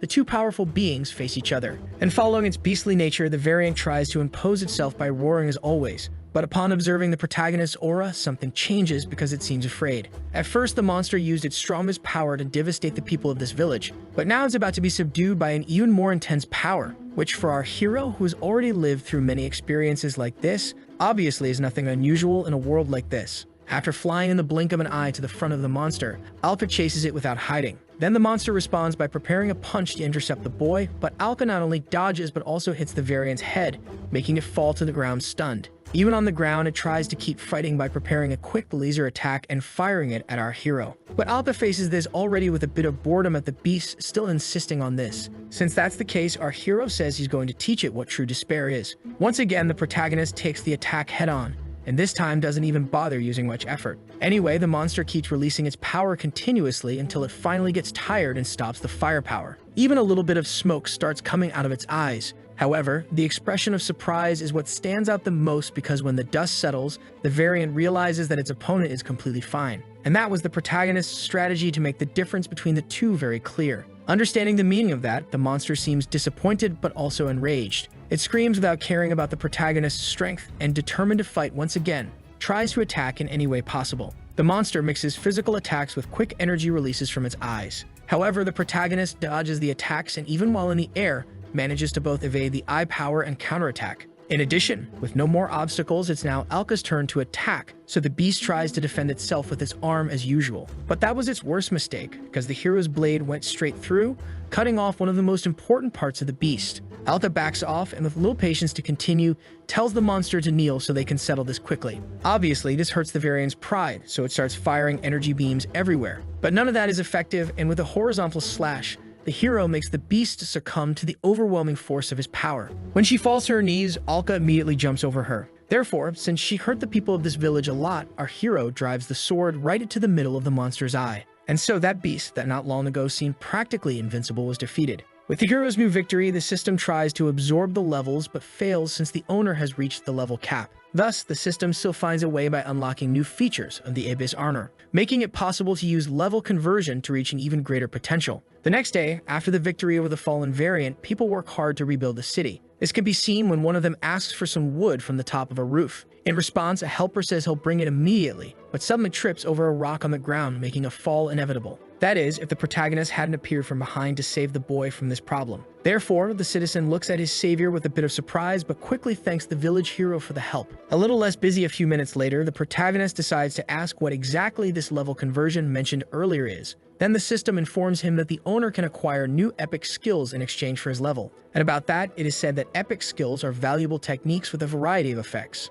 such as increasing movement speed or fire resistance, which are examples of great resources for adventurers. Normally, these skills can be acquired during an early period while the person levels up. However, since our hero couldn't gain experience, he didn't obtain any of these skills. Therefore, even though he has already reached his maximum level, he didn't get any epic skills in return. But despite the opportunity being tempting, Alka focuses more on trying to understand what the hell this Abyss armor is. Regarding the first recommended skill, the system suggests one that can make the boy advance beyond human limits. However, the cost for this is 240 levels. There's basically everything he has achieved so far. Currently, the protagonist is at level 250, so losing everything is something that hurts quite a bit. But thinking about the future, this ability to advance beyond will be something essential. Because of this, the hero asks to receive this skill right away, and the system understands, placing it in activation order through the phrase "request the skill." Without thinking twice, the hero requests the level increase beyond human limits. Thus, the conversion starts to be executed, making our hero shiver as part of his power is drained. All the lights of the experience fading away are so flashy that citizens can see it from afar. And without stopping, from an energy core in the heart of our hero, all of that keeps flowing out. Until finally, with an even more intense light, the system announces that the payment has been received and that the skill has been granted to the owner. In this way, Alka feels proud of how far he has come as a former corpse looter. However, an even stranger feeling remains because the hero realizes it's as if his own power has been expanded. Then the system informs him that the owner has surpassed the maximum level of humanity, which means he has become a transcendent being. In this case, Alka can't help but smile at his new achievement, and while reflecting and looking at the sky, he thinks once again how much things have changed. Meanwhile, at the entrance of the village, an irritated man comments that he came back because he thought it was time. All this fury was because our hero had already defeated the beast he was expecting to face. Therefore, his coming would be a waste of time, but even so, this adventurer became curious to know who there would be strong enough to defeat that monster. Back to the hero, unexpectedly, since the maximum level was surpassed, the 200 that were pending will be transferred to the wearer of the armor. And the protagonist remembers this because when he defeated that monster, he wasn't able to drain its experience. Anyway, now Alka is at level 210, which even though it decreased because of the conversion, is still quite powerful. With this, Alka thinks that maybe he should obtain more epic skills that cost less, since they are very valuable, and if he manages to get many of them, he could become the one and only strongest adventurer in the world. In this case, the boy thinks that he has to make a plan for the future, but suddenly, with quick steps, Leela appears happy to see the hero and jumps toward him, leaving him embarrassed. With a cute expression, the girl comments that she was looking for him since after destroying the monster, life has become chaos. In this case, the hero apologizes and explains that the day before he was helping to put out the fires. However, Mil approaches saying that the girl was really worried about him, which was obviously also the case for her. Our hero comments that he is very happy that both of them are okay, but Leela insists on giving the boy credit for that. In the end, she's as grateful as she is embarrassed, and to show it, the girl expresses her affection by kissing the protagonist on the cheek, which, although simple, leaves her unable to look Alka in the eyes. For a moment after that kiss, the two look at each other with an expression that says a lot. Then Leela gathers her courage and closes her eyes to reveal that she loves the protagonist, but she also runs away extremely embarrassed. Alka is definitely the one who is most shocked. Mil, on the other hand, takes the situation more lightly, and even the baker appears to praise his godson's achievement. Then Alka, feeling both irritated and embarrassed, shouts loudly for the two of them to get out of there. In the end, the protagonist couldn't even imagine that someone could have feelings for him because of his past. He wondered what he should do now, then the system notified him that showing his masculinity was the recommended action, leaving Alka even more embarrassed. A few days later, on the road leading to the entrance of Recap village, a group of adventurers approaches. The leader realizes that this is the place they were sent to, but since it seems abandoned, he believes they might have arrived too late. A colleague, in turn, comments that possibly another monster attacked the region. After all, if a flaming dragon had made an appearance there, the entire village would have already disappeared. In any case, the one with green hair believes they should go there to ask what happened, because they must do everything possible to prevent further disasters caused by the flaming dragon. Thus, he orders everyone to keep following him, and without refusing, the adventurers march alongside the leader Ain. Meanwhile, in the cave region where all the events took place, going deeper into the goblin-dominated area, an intense noise is heard, and the reason for this is the appearance of a very powerful black dragon. At this same moment in another place, the protagonist is testing his knife thrown against some herbivorous dinosaurs passing by, hitting them and defeating them very quickly despite being a large group. Alka is now back at level 1 and has gained new epic skills in these past few days. One of them is the permanent poison effect, which he just tested on the dinosaurs. The cost, however, was high because it took 200 levels from the hero. However, simply hitting an enemy with a poison-coated knife is enough to defeat small enemies. Another skill was increasing knife accuracy, so with these two, even if he loses levels due to conversion, he can raise his power without having to fight stronger opponents one-on-one. The downside is that it takes a few hours for the poison to drain the monster's health, but with this he could easily raise his level even as a beginner. Suddenly, a light begins to approach, indicating that apparently some monster has died. Then, upon absorbing the level, the armor jumps from the 1st to the 41st. In this case, Alka doesn't stop there and decides to increase the poison effect, causing it to return to the 1st again. In any case, this can help him raise his powers more quickly. At this moment, the protagonist is definitely tired. Since he has already pierced around 20 monsters out there, in a few hours he will be back at level 200. In this case, since he has achieved his goal, Alka simply decides to return to the village. Upon arriving there, the boy comes across all that commotion and immediately asks if something happened. Then the level 120 adventurer named Ayn asks if the hero is from the same profession as them, and in case he is, he opens the system hoping it could be helpful, but soon realizes the level is a bit low. Since the protagonist sacrificed his powers for skills, everyone judges without knowing, but Alka is already quite familiar with this feeling of humiliation. To try to ease the tension, Ayn comments that the boy must have just started in the adventuring world. However, he is surprised when the hero reveals that he has been at this for years. The white-haired colleague, in turn, joins the conversation, joking with the boy, believing it to be a joke. But upon looking at Alka's serious face, even he understands the meaning of it. Faced with this, the man recalls that he heard rumors about such an adventurer famous for being the weakest of the weak who called himself a corpse scraper.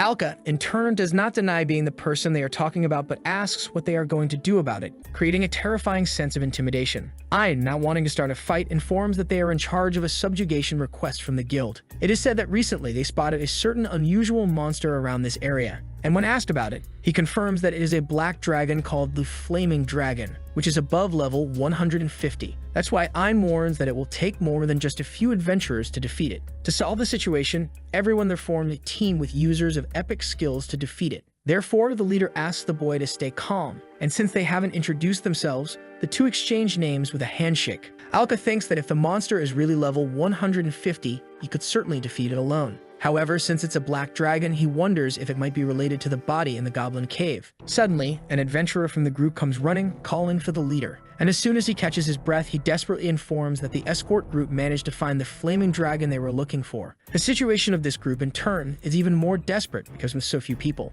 Ordinary adventurers are learning firsthand how terrifying a flaming black dragon can be. Back to the messenger's report, it is said that the reconnaissance group is currently leading the dragon toward the prairie. Ein then announces that they will head there right away, and informing everyone, the leader calls the adventurers to prepare for battle, which makes the warriors cheer with the command. From what Alka can observe, the level of the adventurers in this subjugation team ranges from 80 to 120. But even though it's an elite group with epic skills, against a level 150 dragon, they will surely lose. Because of that, the hero understands that he can't leave them like this and shouts for the leader to take him along. At this moment, the monsters he pierced with the poison knife are about to die, and the hero will return to the 200 level range. However, since Ein doesn't know this, he denies the request because he cannot put a level 1 in danger. Even so, the hero tries to insist, and just like before, all those judging stares appear around him, asking with laughter what a level 1 would do to help despite the sense of justice he carries. This time, that white-haired man appears again and says that he will speak on behalf of his beloved leader. He then shouts for the weakling to stay out of it, which is exactly the same attitude everyone shows, leaving Alka behind. Even after being humiliated, the protagonist knows that if he doesn't do something, there will be casualties. But with his current level, it's no wonder they don't take him seriously. Therefore, he has no choice but to wait and follow the group later. Sometime later, even the leader, who is the strongest, finds himself intimidated by the monster's power. After all, the reports about the opponent being a level 150 flame dragon weren't even close to being accurate. This is actually a disaster level monster and dragon king who unites all black dragons. This is the Black Dragon King, a giant and imposing monster of level 300 with the title of Flaming Destroyer. Obviously, faced with that terrifying being, the leader sees immediate retreat as the only option because they certainly won't be able to handle it alone. At the moment, the most appropriate thing to do is to contact the guild to get reinforcements. However, the dragon is obviously not a monster that will wait until its enemies become stronger. Then, with a simple movement of its tail, it launches the leader far away as if he were an insect. From afar, Alka approaches at high speed, worried about the battle, and has already begun. Even from that distance, he realizes that the dragon is certainly the same one from the Goblin Cave. So Alpha can hardly believe that the monster regenerated from that state. In any case, he advances knowing that now is not the time to think about it. And the moment the monster prepares a devastating attack, gathering the power of flames in its mouth. The protagonist asks the armor how long it will take to recover the levels, to which the system responds that it will take about 30 more seconds, but even at full speed, the dragon's attack is imminent. Then he desperately pleads to get his powers back as quickly as possible, until finally the experienced lights begin to appear behind him and soon merge into his body, confirming the defeat of the monsters by poison, and bringing the protagonist back to the level 201 range. However, instead of continuing like that, he requests the flame nullification skill before the monster attacks. The Dragon King launches its fire breath with maximum power, and soon all that mass of power heads toward our hero, who, with great difficulty, manages to use the skill he just learned, saving unfortunately only one person. Ein, who happened to be the lucky one, is impressed that the boy managed to stop the breath of the Flaming Destroyer. And more than that, the white-haired one from before, who is in terrible condition, can hardly believe that a corpse looter is holding out more than they did. In the end, the hero reveals that it's because he is much stronger than all of them, but unfortunately, he couldn't protect them because he was weakened. Therefore, he apologizes for his incompetence, and the man collapses to the ground, apparently lifeless. Alka becomes angrier than he has ever been because no matter how strong he gets, lives continue to slip through his hands. So for the sake of the adventurers he couldn't protect, the hero screams that he will defeat the monster right now. The Dragon King unleashes another powerful fire breath, and Ein shouts for the boy to get out of the way. However, Alpa says it's okay and takes the attack head-on, simply catching it with his hands and crushing it easily. He then states that this kind of fireball won't work. Faced with this, Ein tries to understand what is happening, and irritated that he cannot defeat the adventurer, the dragon breathes more fire. However, the hero continues deflecting all the attempts to destroy him without difficulty. At this moment, the flame attacks won't work anymore, but in exchange for the fire nullification, the boy lost a large portion of his level, returning to level 21. In this case, he wonders if he will really be able to surpass the dragon, as well as whether there's any way to increase his level again. Anyway, the Dragon King now prepares a physical charge and nearly hits the protagonist with its claws, demonstrating just how powerful a swipe from such a giant monster can be. Obviously, the hero understands that he won't be able to react to those claws at his current level, but while his attention was focused on the front, suddenly, the monster's tail came toward the protagonist at high speed. And in this situation, there was nothing else he could do to escape, at least on the hero's part, because suddenly someone appeared, commenting that this was a disgrace and with just one strike, cut the dragon in half. Thus, with the monster defeated, this person stood atop the corpse, leaving our hero shocked by the feat. Logically, the protagonist shouts, asking who this warrior is. Then, with a proud smile, the man introduces himself as Balder, one of the only Calamity-class adventurers on the continent. Alka can barely believe what he's hearing, and Ein comments that he has never met one in person before. It is said that the strength of this type of adventurer creates stories, and their deeds create legends. It is an existence that transcends the boundaries of humanity and the warrior who reigns supreme above everything they can reach. This is the meaning of the Calamity class in the adventurer ranking. Faced with this, Balder comments that the green-haired one knows well what he's talking about. And when looking at the system, the hero realizes that the guy really is beyond the limits since he is level 300. Balder is known for being someone born with the ability to break limits, which is the exact opposite of the protagonist's condition. Anyway, he asks if the boy is there to save them, but the adventurer feels offended just thinking about that possibility. Then he states that the two misunderstood because he only came to confront a black-armored adventurer who ruined his plans.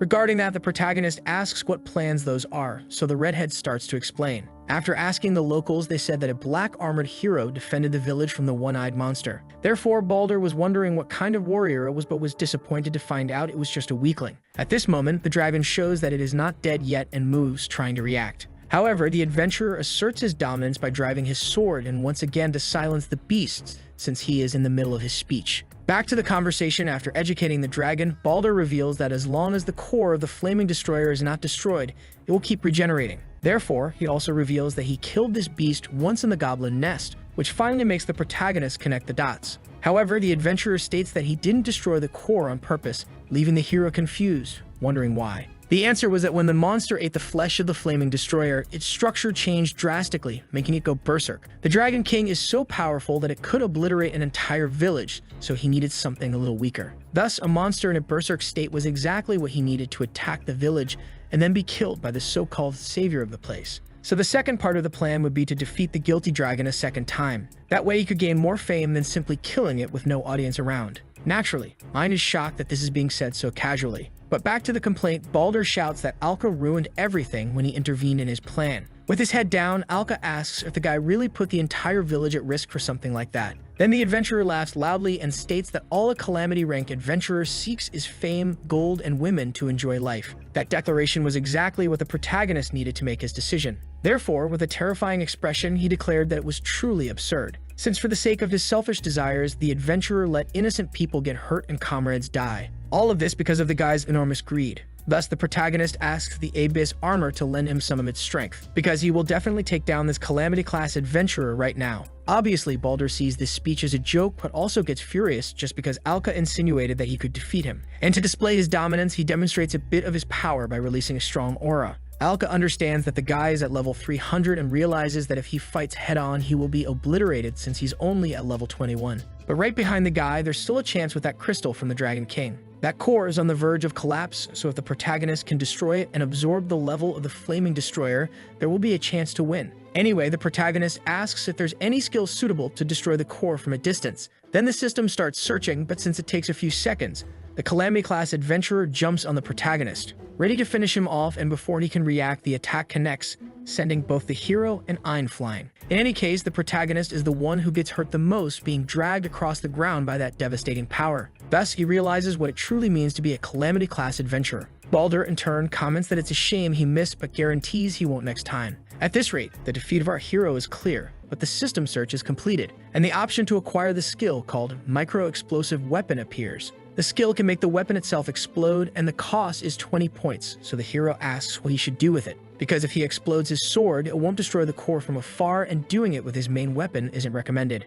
Therefore, logically, the hero questions what he should do. Then the idea that comes is to use the poison knife he used to level up, and now Alka understands the plan. Balder, on the other hand, finds it annoying that the hero is still standing. He shouts that just one punch will be enough. But at that moment, the protagonist requests the micro-explosive weapon skill. Logically, Balder doesn't understand what the boy is doing, but the protagonist doesn't need to explain and simply grabs his knives. Then, with great confidence, he states that with this, he will turn the game around and throws all three toward the target. As the blades fly in his direction, Balder realizes they are knives with permanent poison. However, he easily deflects the ones that come near him, complimenting the hero's skill, but also saying it's useless if he can't hit the target, which the protagonist agrees with, but also says that there's no problem. After all, those knives were just distractions for the one that went toward the core, and at the moment when it was close to collapsing, the hero shouted to activate the detonation, causing an explosion in the core, leaving the protagonist proud because with that, the flaming destroyer is finally defeated. And at the very instant the monster dies, all its experience begins to flow out of its body, leaving Balder shocked. In any case, now the levels are absorbed by the protagonist and even without fully understanding it. The fact is that our hero advances toward the adventurer quickly, making the two start clashing. Balder simply couldn't comprehend this power since the hero was at level 21 just a few minutes ago. Then Alka confirmed that the warrior was right, but only in the past, because now his power is that of a level 301 adventurer. Faced with this, the warrior gets angry because he finally understands how the protagonist defeated that one-eyed monster. It was all thanks to this mysterious ability the protagonist has, and filled with rage, the warrior strikes with force, sending the protagonist flying. The redhead then tells the boy not to mess with him since a simple advantage of just one level won't be enough to surpass the experience of an adventurer like him, who was at the Calamity class level. With another attack, Balder destroys the ground where the protagonist stands but is surprised when he looks more closely, because our hero uses centrifugal force to land a powerful overhead blow, causing another massive destruction. Alka yells, questioning that talk about having less experience, and parries the adventurer's weapon. Then prepared to strike, he states that against a blade stained by greed, he can never be defeated,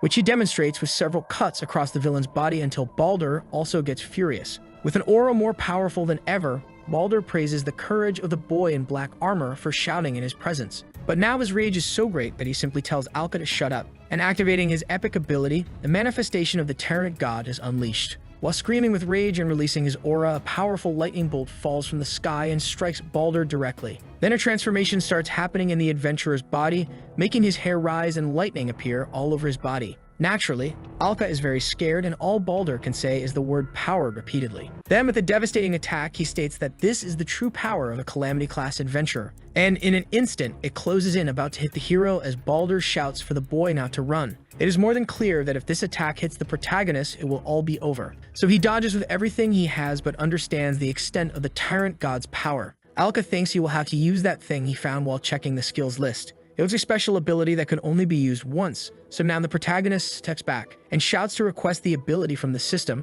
which causes Balder to attack again to stop him. However, just as he would be hit by that charge, a shield appears in front of him, with I'm responsible for his defense, causing the boy to take the full impact and fall onto his back on the ground. Even so, with his last strength, Ein gets up. With deep regret, he comments that if he had defeated the Dragon King from the start, his comrades would be alive, and precisely because of that, he cries desperately, begging the hero to avenge his companions, which Alka accepts because of the boy's sincerity. Finally, the hero requests the skill, and this time what he asks for is the curse of the black armor. Balder, on the other hand, continues attacking non-stop, telling Alka to shut up already. As a massive energy approaches, the system informs that the requested ability can only be used once and asks for confirmation, which the hero gives. With that, the request is confirmed and the cost will be 1 level plus an optional additional level cost. In this case, while defending himself, the protagonist tells the system to apply the additional level cost. And to acquire this ability, he offers all the 300 levels he has, which is confirmed, generating the level conversion that happens instantly. As if it were something transcendent from the heavens, then Ein, watching everything without understanding, asks who the hell the protagonist is. Naturally, after the conversion, the hero returns to being a level 1 adventurer. Balder becomes curious to know what the protagonist just did, but when he decides to look at the hero's status window, he starts laughing a lot, realizing he's back to being a level 1 warrior. The adventurer thinks that this was the limit of the hero's ability and then charges, expecting to send the boy to the afterlife. However, he couldn't be more wrong because our hero's plan was to drag Balder down with him. At that moment, the curse of the black armor is activated. The redhead is startled because suddenly an evil energy starts emanating from Alka's body. Quickly, this energy envelops the adventurer's body, restraining him in various ways. Now, even after a short time under this, he realizes that his power is decreasing. Then the hero announces that this is the curse of the black armor. For each additional level cost paid, the ability reduces the opponent's level by the same amount. That said, even if Balder tries to react, nothing will change, since the additional cost was 299 levels. Now that will be the amount taken from the adventurer. With a very serious expression, the hero then asks how many levels the adventurer thinks he will have left. Obviously, someone as greedy as him cannot believe in that possibility and screams, begging to be left alone. However, the hero replies with a proud smile, saying it's quite simple because now both he and the adventurer are tied at level 1. At the end of the abilities process, Baldur falls from the sky to the ground and still unable to believe something like this can happen. He shouts, calling for his magic window. However, the moment he looked, the reality was clear, and finally the great calamity-ranked adventurer was reduced to level 1. Definitely, the boy had never been so angry, but even at level 1, he gritted his teeth and declared that he wouldn't lose. After all, he was still a calamity-class adventurer, and even weakened, he believed he could beat someone like him. That's what he thought, because in an instant, the protagonist appeared with a precise attack, and Sogi declared that in the village of Recap not long ago, there was a man judged for being a corpse looter. This same man was born unable to acquire experience and couldn't level up. However, this whole story wasn't making any sense to Baldur, who shouted for Alka not to mess with him and attacked with his sword, making the hero step back. In any case, Alka continues the story, saying that this man was level 1 his whole life. Then he finally reaches the conclusion of this tale, saying it's a shame for Baldur to have been the opposite case of his.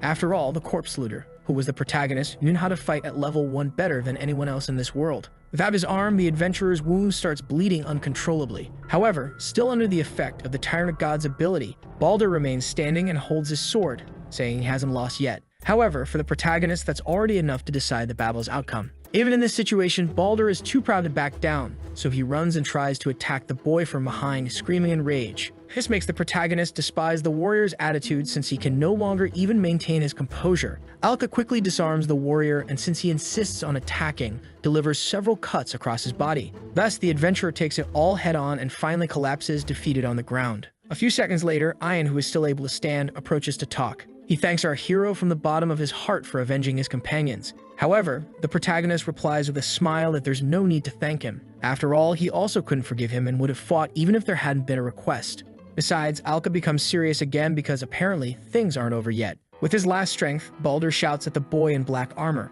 In this state, he acknowledges that he has lost both his arm and his powers as a calamity-class adventurer. And despite not liking it, he informs that for sure others just as strong will soon find out about this. If he suddenly disappears, his fellow Calamity-class companions will try to figure out what's going on. In the end, they are a bunch of very difficult people to understand, but Baldur makes a point of warning that someone else will come in his place, and that sooner or later, it will all be over for the protagonist. Alka, in turn, states that if another Calamity-class adventurer wants to challenge him, he'll simply have to defeat everyone who comes. Then Baldur laughs, hoping the protagonist won't lose that confidence. In any case, at this moment, he has already lost too much blood, so something starts to glow, and the adventurer says his farewell. Ein shouts that this is a teleportation item, and our hero runs as fast as he can to not let him escape. But Baldur warns that if the boy doesn't die alone, the next time they meet, he will be the one to defeat him. And without giving the protagonist time to reach him, the adventurer is teleported far away into the sky. In the end, he managed to escape, so Aang shouts, asking what he should do since now there's the possibility that he might attack. But for the hero, it's fine to just let him go, because even if he shows up again in the future,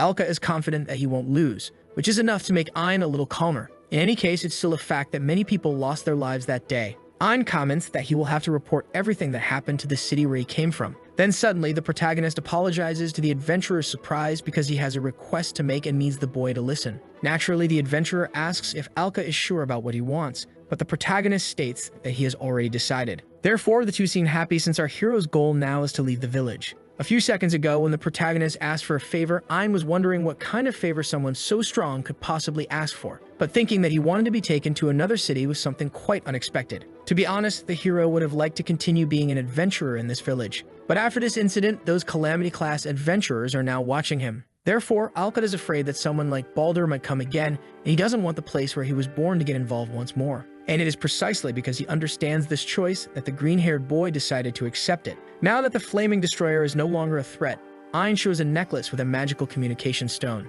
It was used to request that adventurers be sent to deal with the aftermath. Even after the boy leaves, those warriors will protect the village, making it safe for now. Thus, Alka is very grateful, but while the two walk through the city, Mil watches everything from a distance and quickly runs over, very worried. At the moment when the two arrive at the uncle's bakery, for some reason the place is closed and the old man isn't there. Ayman asks if the hero has anyone he wants to say goodbye to, and Alka confirms, so the green-haired one suggests that they leave another day. However, Alka still decides to leave since it would be difficult to say goodbye if he met those people. Not only his uncle, but also Mill and Leela. In the end, the protagonist doesn't want to say goodbye to anyone since being involved with him will only cause them to get hurt. Therefore, the two adventurers arrive at the entrance of the city. Before leaving, Ein warns that once he goes, it won't be easy to come back. But the hero states that he has no conflicting thoughts, which allows him to leave without looking back. However, just as he was about to leave, his name was called by the uncle who raised him. Even at that moment, the old man comments that the boy doesn't need to be sad if he's leaving. He happened to hear that the boy was preparing for a trip,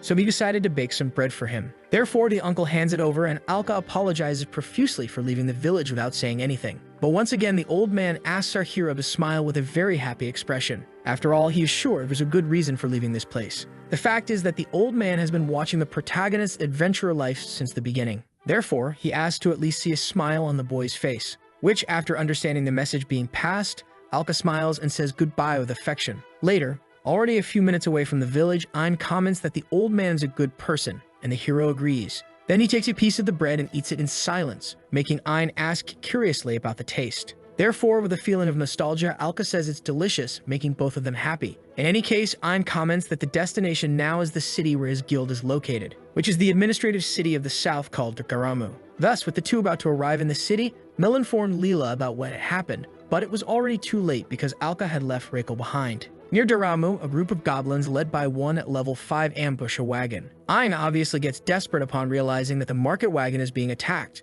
Then Alka asks Ian to hold the bag of bread for a moment because this is exactly what he needed, since he wanted to increase his level a little before arriving at the city. Thus, the protagonist defeats all the monsters with ease, absorbing the experience, and the same fate happens to the higher level one, the leader. Therefore, watching everything from a distance, Ein becomes anxious to see how strong the protagonist will become. And after just a few seconds of fighting, our hero finishes off all those monsters, becoming even stronger. Thus, now all that's left is to finish the path to the administrative city of the south. With the two now able to see the people and buildings, Ein comments that they finally arrived, which surprises the protagonist. He then introduces the protagonist to this place, which is the southern administrative city called Daramu. Daramu is a city located northwest of the village of Reikl, and is the largest city in the southern part of the continent. As soon as he enters, the protagonist notices that there are many people in the place, and that the atmosphere is quite different from what he is used to. But for Ein, this was already expected from the largest city in the region. In addition, it is said that in the center of the place there is also the southern branch of the Central Adventurers Management Council.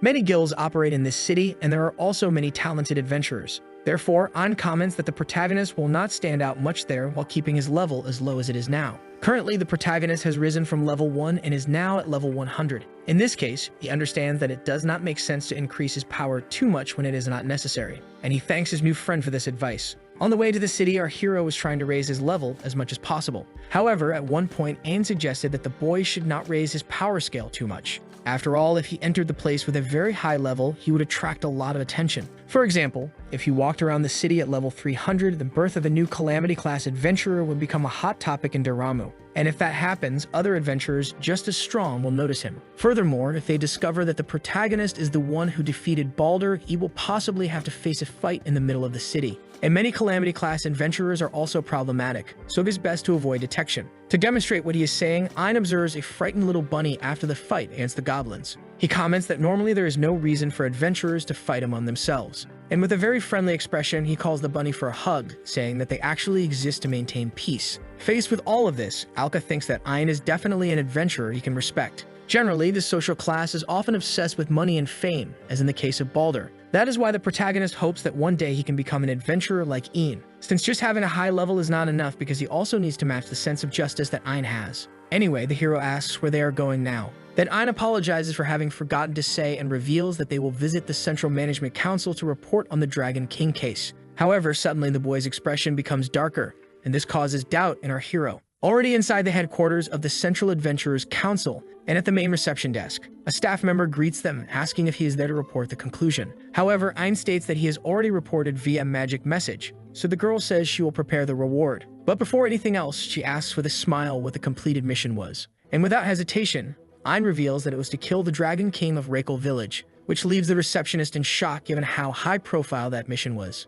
Anyway, she hastily informs that she will bring the reward immediately, and soon places 4 bags full of gold coins on the table while Ein remains silent. The staff member informs that for this commission, the money from the victims goes to the survivors. However, since Ein is the only one there, he will be the one to receive everything, the girl says, anguished by the situation. Finally, the protagonist manages to understand the reason why his friend seems so sad. The fact that he receives all the money for his fallen friends is basically torture for someone so kind. Anyway, the girl asks Ein to be careful, but when the two leave with the reward, the hero asks him the reason for that. Thus, Ein creates a scenario in which family members or friends volunteer for a team and die, while only the leader survives to receive the entire reward. And in this case, he asks what Alka would think of this leader. In the end, the hero begins to understand, but as soon as they leave the guild, what Ein said becomes clear because it happens faster than expected. If it were possible, he did not want to involve the protagonist in this. But the fact was that now, in front of both of them, many were there to judge the adventurer in the worst possible way, saying horrible things.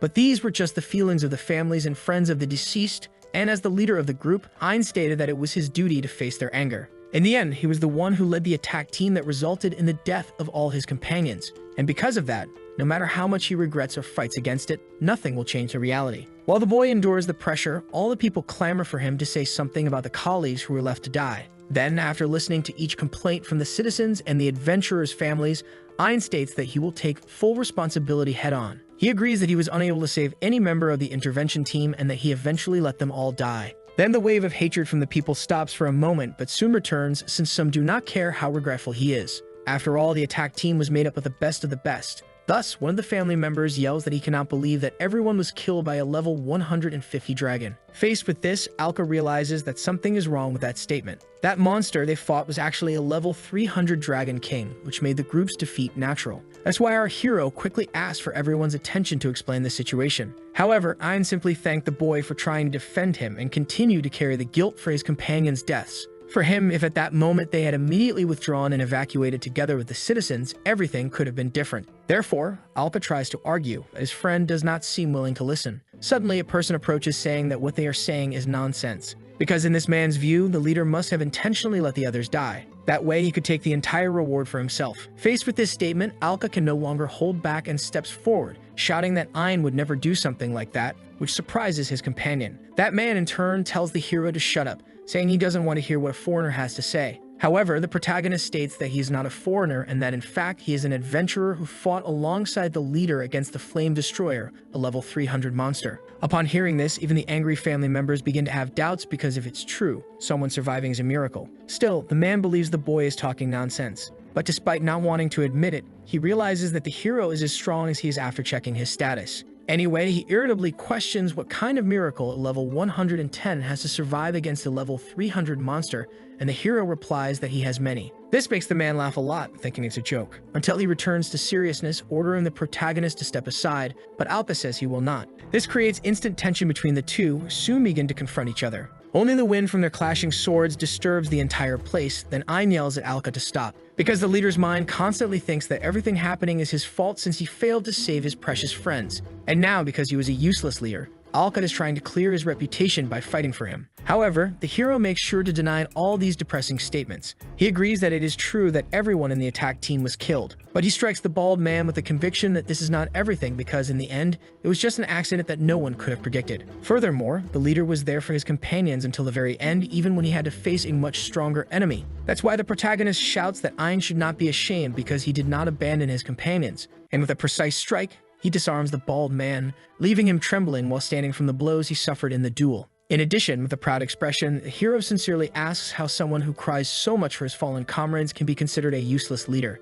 At this moment, the hero states that he will not oppose if his companion truly wants to take responsibility for the team's fatality. However, he says that blaming himself for all of this without clarifying the misunderstandings around him is wrong. Because Alka himself wants everyone to know the truth, that Ein was a leader who never ran away no matter how exhausting the situation was. Ein, in turn, with tears in his eyes, asks why the hero is going so far. Then he's setting a hand to his companion. Alka reveals that it is because he is an adventurer who deeply respects him, which is certainly a good enough reason. Faced with this touching moment, the bald man fills with rage and prepares a dirty trick. Cunningly, he throws a hidden knife from behind toward the two. And since the object was coming at a very high speed, it wouldn't have time to react. That is, until suddenly an old man with a sword appeared to put an end to this situation. And with the sword very close to the bald man's neck, this old man commented that he had already been waiting for Ein's return. Alka remains on high alert and points his sword at the old man because of his intimidating presence. However, Ein pushes the protagonist aside and introduces the old man as the highest authority of his guild, Sword of Salvation. This is the guild master named Gilly, level 200. Alka, in turn, still doesn't know how to behave, especially since the old man seems very angry while talking to him.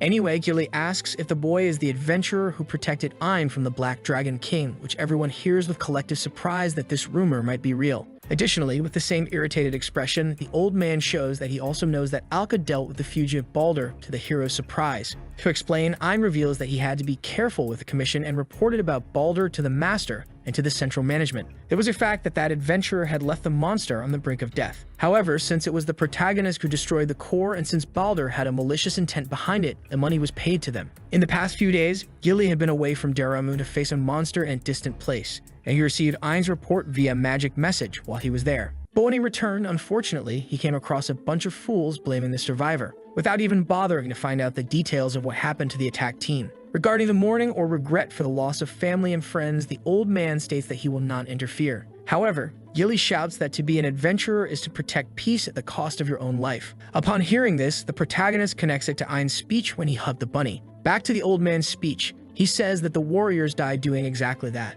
But placing the blame on anyone else is an insult to all those men and women who risked their lives, which leaves everyone silent. In the end, this clears up the misunderstanding, so the protagonist asks if Gilly is on their side, and Ein agrees but also clarifies that he is not that soft. This becomes clear when it's time for Ein's scolding because Gilly simply announces that the boy is expelled from the guild. Obviously, the protagonist is outraged by this, and the boy becomes very sad. However, even if it's a misunderstanding, the old man states that there is no excuse for the boy's lack of competence. Thus, the incompetent leader who annihilated an entire team cannot remain in the Sword of Salvation, which is the most promising guild in Daramu. Despite the initial indignation, the hero manages to understand that this is what it means to be the most powerful guild. And since they are proud of it, Ein accepts his condition without protest but asks to make one request before leaving, which Gilly agrees to hear. What he actually wants is to recommend the protagonist as a member of the Sword of Salvation. To Alka's surprise, the former leader makes a point of praising him, saying he is a promising adventurer who definitely has competence. And he states with a smile that even if he's expelled, he doesn't need to worry about his future, so Gilly agrees.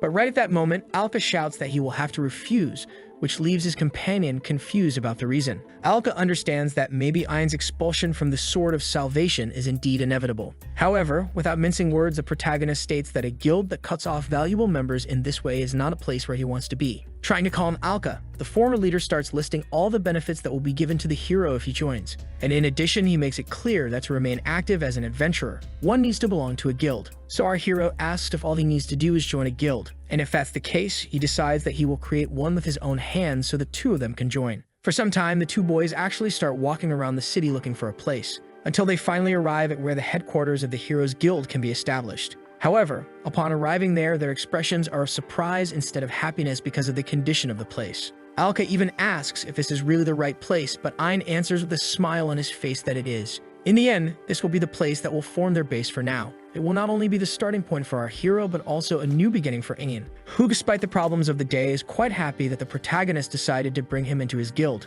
which doesn't seem different from how the protagonist feels. Right at the moment when he declared that he would create his own guild, the hero looked at Ein, who had just been expelled, and recruited the boy immediately on the spot, which although strange, Gilly did not intervene. Back to the present, the protagonist comments that he believes he still has a lot to learn from Ein. So he asks the boy to teach him all these things so that he can become a great adventurer. And so the two shake hands, marking the beginning of a new chapter. Leaving those matters aside, upon entering the new guild headquarters, Alka comments that they need to do something about this place first. However, Ein reminds him that it is not an official place and that they also don't have any money. In fact, he is already quite grateful that they managed to take a bit of the remaining money from the reward, because it is explained that most of the money they received for defeating the Flame Destroyer was given to the families of the deceased adventurers, which apparently had been the plan of the former leader since the moment he went to claim the reward. In the end, all that's left for the two are just a few gold coins, and when the protagonist opens one of the cabinets, the dust creates a cloud around his body, which makes him cough a lot and makes Ian burst out laughing. Thus, Alka understands that the priority now is something else. He quickly grabs a mop along with a bucket of water, and the boys prepare to clean the place.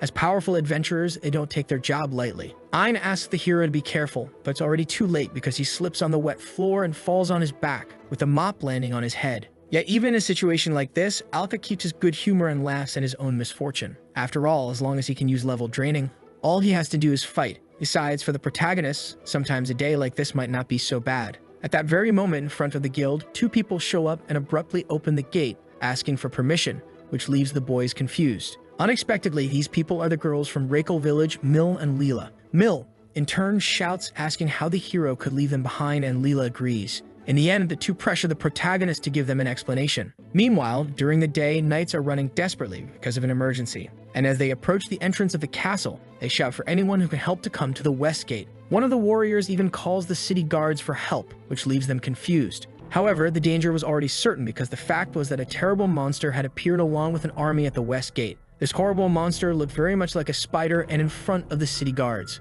The local warrior who had been captured by the beast, unfortunately, even while crying and begging for help, was eliminated right there, and then devoured, generating sounds that left the warriors at the very least terrified. This was the first demonstration of the monster's power, and being larger than the walls, its roar made it clear that it wouldn't stop there. Back at the headquarters of the new guild, the girls question once again why our hero left without telling them, as they want a full explanation. So Alka prepares to come up with a good excuse, but right at that moment, someone knocks on the door, catching everyone's attention. It's an urgent call from outside because of the great monster that appeared at the west gate. A warrior who is desperate shouts for any available adventurer to hurry over and help. So Alka calls his friend, who, upon understanding the situation, immediately comments that they should go there as well. Thus, Alka turns to the girls, and regarding the reason for leaving the village is that he will give a full explanation later. But for now, he asks them to stay there and wait while he deals with the problem, because this will be his first job in the southern administrative city called Daramu. At that same moment at the west gate, people fall into despair upon seeing the enormous number of monsters. After all, this was something that appeared right in front of Daramu out of nowhere. And the leader of this army of small beasts is some type of curse being at level 210. That bald guy from earlier named Bill fights against level 20 skeletons and naturally destroys them without any trouble. However, the problem was that the more he destroyed, the more skeletons appeared to be defeated. Still, Bill advances with all his power and defeats yet another horde of them with a single attack. After finishing them off, the bald man asks a guard where Gilly is and hears that the old man said he was on his way. Anyway, Gilly is late because at this pace, the front line will be destroyed. But the worst problem was now felt by Bill because right behind him, that huge monster appeared. And despite feeling fear, the bald man simply starts laughing, especially since several energy cycles were created, making it impossible to react in any way. In the end, all those soldiers and adventurers were cornered by the monster's power, and both Bill and the others were captured by those expanding energy spheres, which made some of them unable to move anymore. Fortunately, this was not a lethal attack, but the bald man notices that it seems to be a demonic curse. A powerful type of curse that starts by numbing the body until it corrupts the victim. Faced with this, a skeleton starts laughing, thinking that the fight will become much easier for them. And since Bill can barely feel his body, he feels disgusted at the thought that he might be killed by this trash. However, that didn't happen because at the last moment, our hero appeared, destroying the threat and placing himself in front of the adventurer. With the armor skill, the level is absorbed, so Alka calls for Ian, who responds while defeating several skeletons. Alka wanted to call him to warn that he would start leveling up now. However, despite having advised against it before, the current situation was an exception. Thus, in an instant, the protagonist defeats several skeletons to absorb their powers until he reaches level 250. With that goal complete, Ian informs that Alka can lead the smaller monsters to him, saying that he'll be fine alone. Then Alka understands and starts releasing part of his power, making the monster roar in an attempt to assert its dominance. It seems this is a curse-spewing monster that has already affected many of the city's adventurers. But with a smile on his face, the protagonist jumps over it, saying that now it's the beast's turn to be cursed.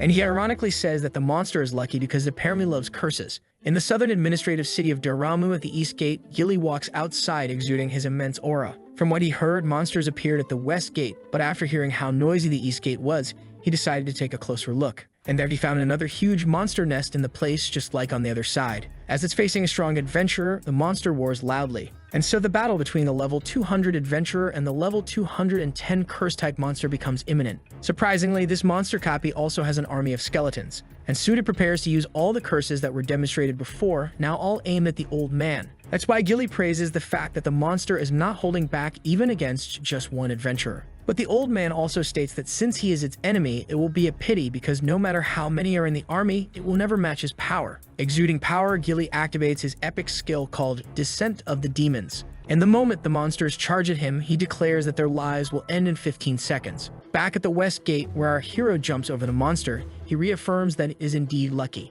and strikes the beast with his sword right in the head area. At this moment, our hero is at level 250 and is in the middle of a duel against a level 210 monster. As he lands on the ground, the protagonist quickly cuts off one of the aberration's legs with ease. Then the skeleton army positions itself behind him to attempt a sneak attack. However, the protagonist notices before they can succeed and defeats one with a sword attack and another with a kick. Furthermore, the third and final skeleton has its sword grabbed by the hero, who mocks it, saying that the monster has no power to change the course of this battle if that is supposed to be a serious attack. Once again, Alka absorbs the levels from all of them, which brings him to level 290 to the terror of the skeletons. The cursed monster roars as loud as it can in pain and tries to attack our hero in various ways, but he dodges all the attacks. Then that monster launches several curses, and Ein shouts for Alka not to let those spheres touch him. Although something like that didn't even need to be said because the protagonist drove his sword into the ground, creating a huge barrier of light. And with something like that, definitely no curse could reach him. Bill, in turn, even without being able to move, watches the fight, unable to believe what is happening.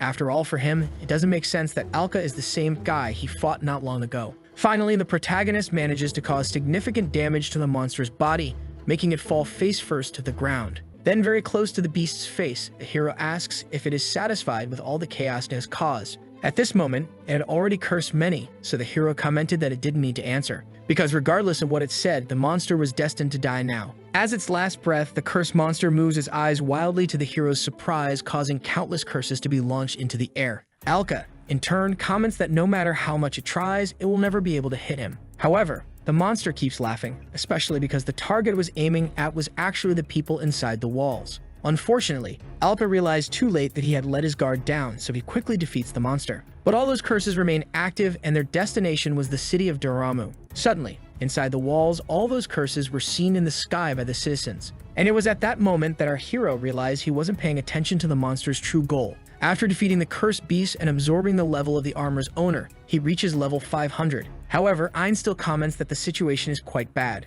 After all, the curse used by that monster wasn't a common one, but a so-called demonic curse, which is a special type that is difficult to break. Furthermore, if it isn't treated properly, it will paralyze the entire body, leading the person to death in the end. Ein is sure that many people in Doramu have already been affected by that demonic energy from just moments ago. So Alka asks if there is anyone in the city capable of breaking this curse, to which the boy replies yes. However, even within the Sword of Salvation Guild, there are only 3 people with the power to do so, which left the protagonist desperate since there are so few in such a large city. And Ein then adds that those 3 would be the only ones capable of doing anything. Suddenly, 2 warriors approach running, asking if everything is okay. Quickly, the first of them extends his hand, saying he will break the curse. And right after, the second kneels down to help with his powers as well. The first one calls Mina, saying that although the curse is quite strong, they will be able to break it. Then another person appears, saying they should hurry and do this for everyone since she won't let anyone die. This is Mina, a high-ranking mage from the Sword of Salvation Guild. Faced with all this, Ein analyzes the situation where the 3 most capable people are there.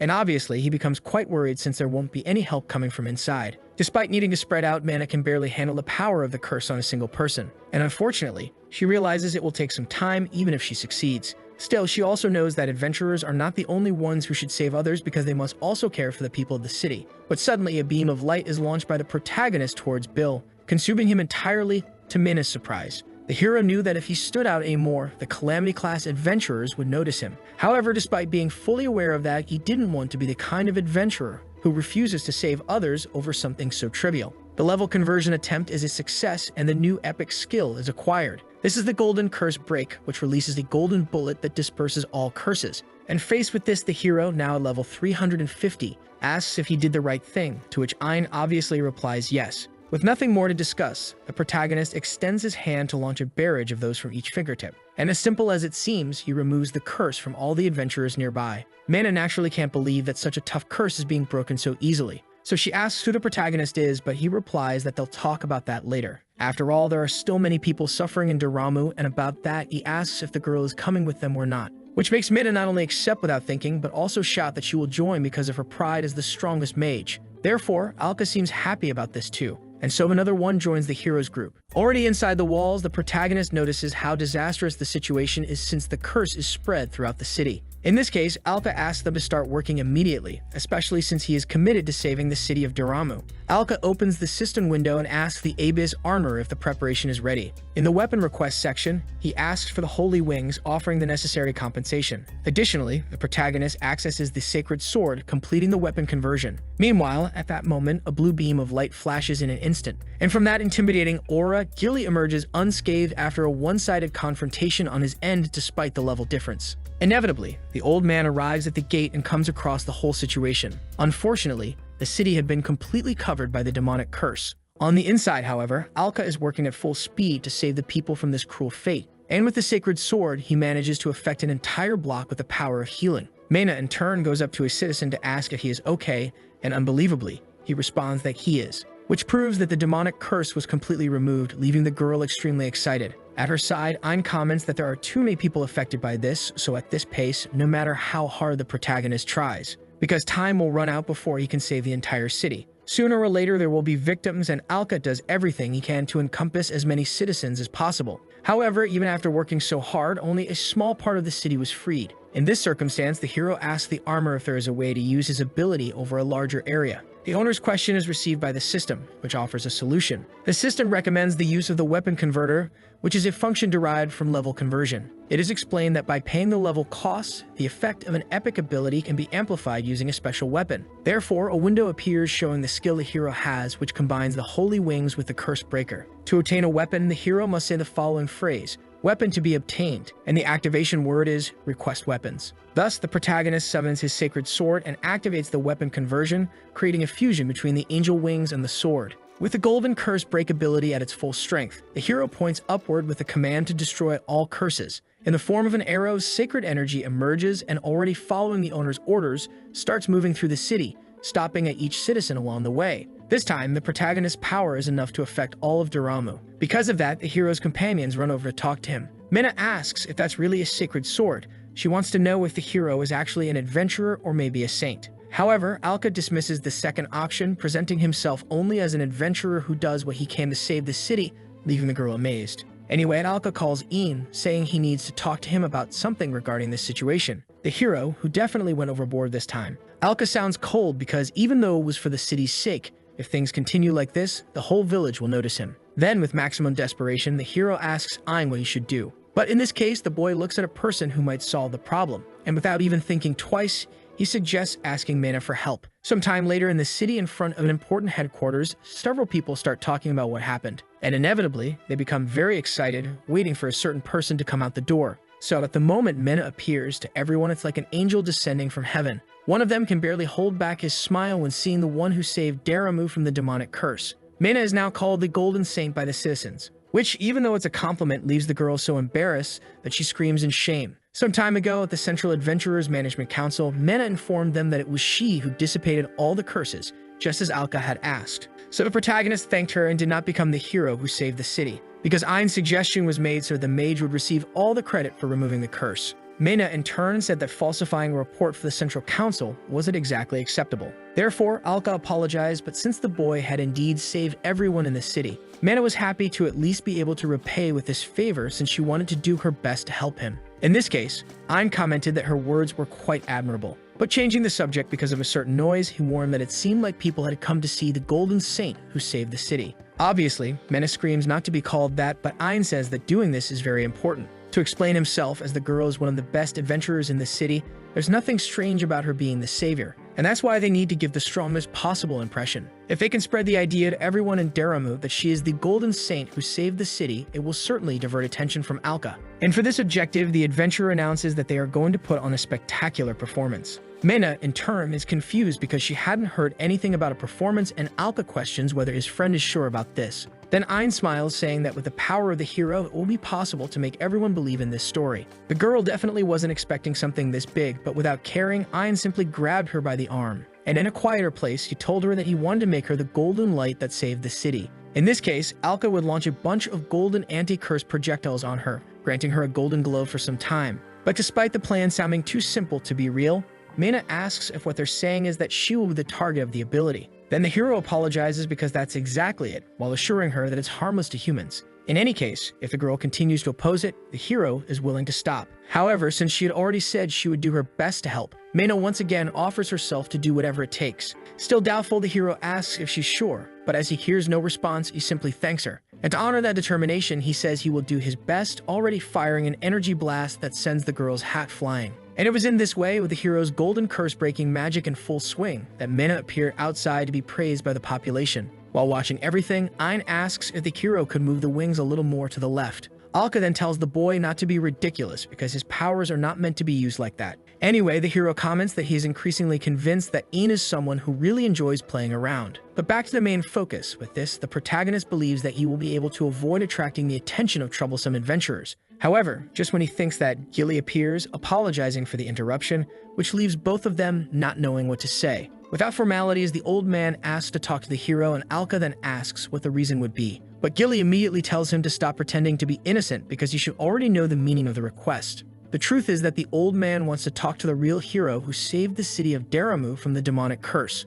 A little worried, the hero asks if the adventurer knows, and after looking at what is happening outside, Gilly comments that he will not deny the methods, since most of Daramu's citizens are focusing on the girl because of the deception. However, the old man states that the adventurers who were at the West Gate will not fall for this. In addition, there were many members of the Sword of Salvation Guild there. In this case, Ein asks the old man not to take their actions as something bad. But Gilly quickly says that he is not there to condemn them, which makes the adventurer curious to know the real reason. Without further mystery, the old man asks if the two were aware of what was happening at the East Gate during the commotion. To better explain, before it became a problem, the old man sent a secret team to take care of it. Then it is revealed that at the same time the Cursed One attacked the West Gate, the East Gate was also attacked by another equivalent army. In this case, the boys ask if the city suffered from this, but Gilly asks the hero to calm down, because he alone drove out the entire army from the East Gate, and no one got hurt. Alka praises him, saying it is expected from the master of the Sword of Salvation Guild. Since even with all the city's adventurers being called to the west side, the old man still handled everything alone on the east side.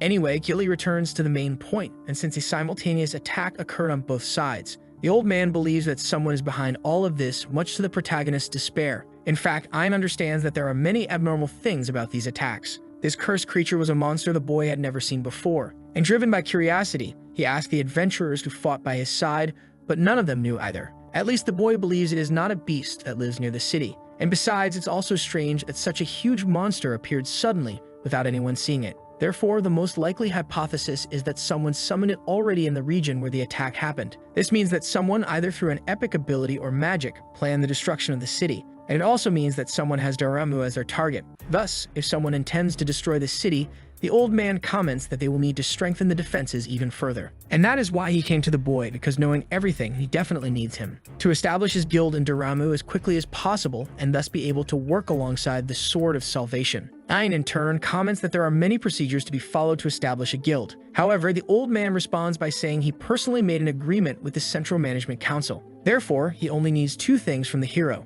The first is that the boy must fight him personally to prove himself worthy of being a guild master. And the second is just to complete the first difficult task that was given, so Gilly asks if Alka will be able to do it. And obviously, the hero seriously accepts participating in a duel between the two, which for the old man is an excellent answer. At the Central Adventurer Council in the combat training area, Gilly announces that they are going to fight. Normally, they use training weapons, but he knows that such weapons cannot measure Alka's true strength. Therefore, real weapons in a real fight with the intent to kill is what the old man is proposing. And to demonstrate his commitment, he unleashes all his power, ordering the boy to come at him with killing intent. Once again, Alka does not oppose, so out of respect for the test, he also unleashes his power, saying that he understands. Thus, with the two standing face to face, Ein raises his arms to give the signal and finally declares the start of the duel, which makes Gilly shoot toward the protagonist's flank like lightning and attack him seriously, praying that this blade won't be able to kill him. Somehow, our hero manages to defend against the attack because he is now only at level 100, while Gilly reigns with double the power.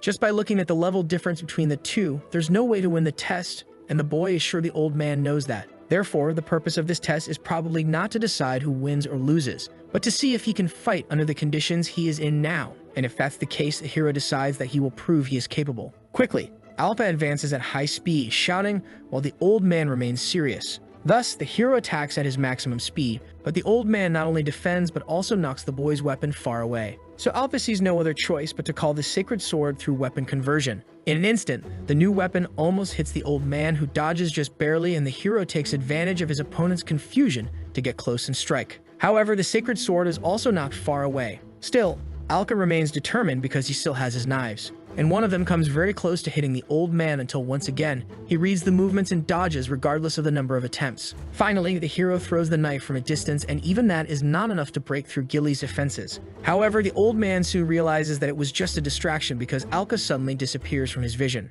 And then from above, the boy yells that this is what he can do against an opponent with 100 levels of difference, until he falls on top of the adventurer with a powerful blow that causes massive destruction. Ein thinks this is all incredible because regardless of level, the protagonist's skills as an adventurer have improved a lot in this short period. After that strike, Alka gets tired. After all, it's the best he can do at the moment, so he hopes it was enough. However, from the middle of all that cloud of dust, the old man starts to emerge, and even though he's quite injured, he laughs uncontrollably at his situation. After all, if it weren't for the level difference, that attack just now would have been fatal. Something like that is enough for Gilly to recognize Alka's strength as an adventurer, so the protagonist thanks him. But things weren't going to end now, because the next test would be the old man's final attack, and Alka would have to try to survive. Inevitably, the ground starts shaking with this bizarre killing intent, and even Ein gets scared, because it will be right before his eyes that Gilly will actually use that. The old man uses the epic ability called Demon's Dissent, greatly increasing his power. And then before attacking, Gilly asks the boy to hold out with all his strength, because if he doesn't give it his all, he will be exterminated in 15 seconds. At the moment, the protagonist still doesn't know the effects of the epic ability Demon's Dissent. So while he wonders what the effects might be, Ein yells for the boy to be careful, because this is a power that doubles Gilly's level for about 15 seconds. Therefore, shocked by this information, our hero understands that this means the old man's current level is unbelievably in the 400s. At this moment, Gilly's blood is boiling with excitement because it's been a long time since he last used this ability to fight against a companion. Under normal circumstances, the protagonist would have already passed the test with what he has shown so far. But just for 15 more seconds, the old man wants to test how the boy fares against this. In the end, because he exceeded expectations so much, Alka unintentionally awakened a demon inside the old man that desires a fight to the death. Like an instant teleport, Gilly approaches, kicking the boy in the solar plexus, who barely has time to feel pain because in an instant he disappears in a strong beam of light. Thus, the boy crashes into the wall, and to his companion's despair, it doesn't end there as he continues smashing through everything, until he is seen by Minna outside, who asks what is happening. For now, there are still 10 seconds left of the old man's inner demon frenzy, so once again he asks the boy to show whether he can withstand all of this. In that very second, Gilly gets ready, and after taking just one step, he jumps toward the hero. Alka feels his mind confused and can barely remember what he was doing. With 8 seconds remaining, the old man approaches dangerously close to our hero. But at 7 seconds, just as Alka had given up, 2 people called his name. These people were Leela and Mill, who were watching everything from outside the council. With 6 seconds left, Alka starts to remember that they invaded his base not long ago. Besides the 2, now it's Minna's turn to shout the protagonist's name, which makes him remember that Gilly suddenly appeared. With 5 seconds remaining, our hero finally remembers everything. To protect the city, he decided to create a guild, and this conviction brings him back to action. With 4 seconds left, the 2 are close to clashing, so the protagonist attacks with his sword to keep Gilly away. Still, the old man continues approaching, revealing the evil feeling of the demon and rejoicing in facing the strongest of opponents. Thus, Gilly declares that this is the result of his great ambition and his purpose of being. All of this is placed into his final attack, the Black Demon Flash of the leader of the Sword of Salvation Guild. Finally, the protagonist is disarmed again and admits that he can't handle these movements.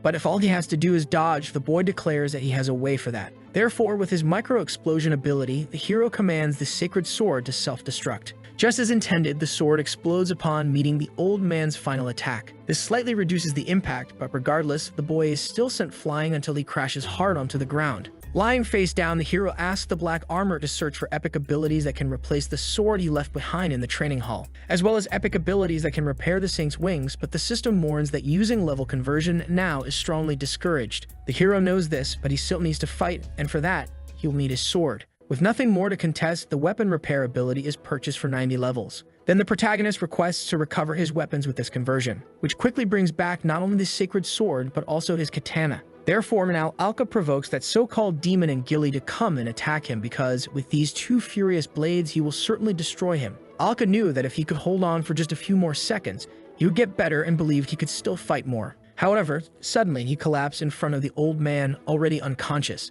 And quite understandingly, Gilly ceases attacks because the 15 seconds of the test had already ended. Sometime later, the protagonist wakes up in a panic, shouting about the test, until he realizes that he is at his base when he looks at the bed and everyone around him. Leela is the first to come talk to the protagonist. She says that she went shopping with Mill, and at that moment the two saw him falling from the sky. Therefore, naturally, they were quite worried. And the hero manages to remember the moment their eyes met during the fight. Right after the first girl, Mill appears saying she's happy that Alka is okay, but also comments that they were very shocked. Mena, in turn, didn't expect the two to break through the tower wall and appear right above them, so the protagonist apologizes for worrying everyone. Anyway, the girl asked about the test, and about that, the old man immediately says that Alka passed. It is said that when the hero lost consciousness, the effects of Demon's Descent had already worn off. In those 15 seconds where he gave everything he had, no other adventurer had ever survived with a wound that small. So Alka feels very happy, but right when he tries to celebrate, he feels a sharp pain, which makes Aim point out that the old man probably has something else to say.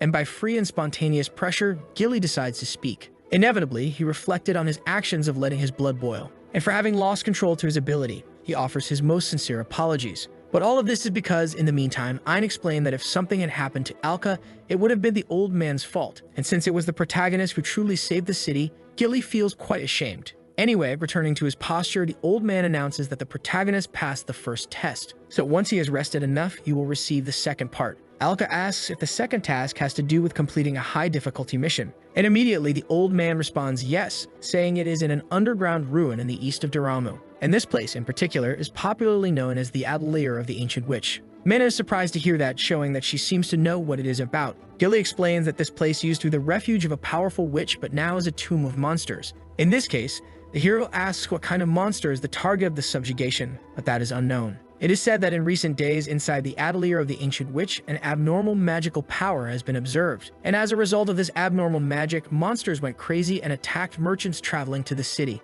Until now, the source of this magical power remains a mystery, but it is clear that it is not a natural phenomenon. Based on the intensity of the magic, it is estimated to be a level 300 monster. Obviously, the hero comments on this since it is stronger than the one that appeared in the village. Gilly explains that the ruin itself is very dangerous, so none of the adventurers who went there managed to reach the bottom. But if it is the protagonist, he is confident that he will bring positive results. That's why the old man gives Alka the mission to investigate the Atelier of the Ancient Witch and defeat the monster that is causing this magical disturbance. This is Gilly's task, and finally he asks if the protagonist will be able to do it. In a dark and distant place, a signal sounds, making noise in a library where only one person resides with hands like those of a skeleton. Everything indicates that this is the Witch of the Atelier, and with several noises approaching, she realizes that once again someone else is entering her property.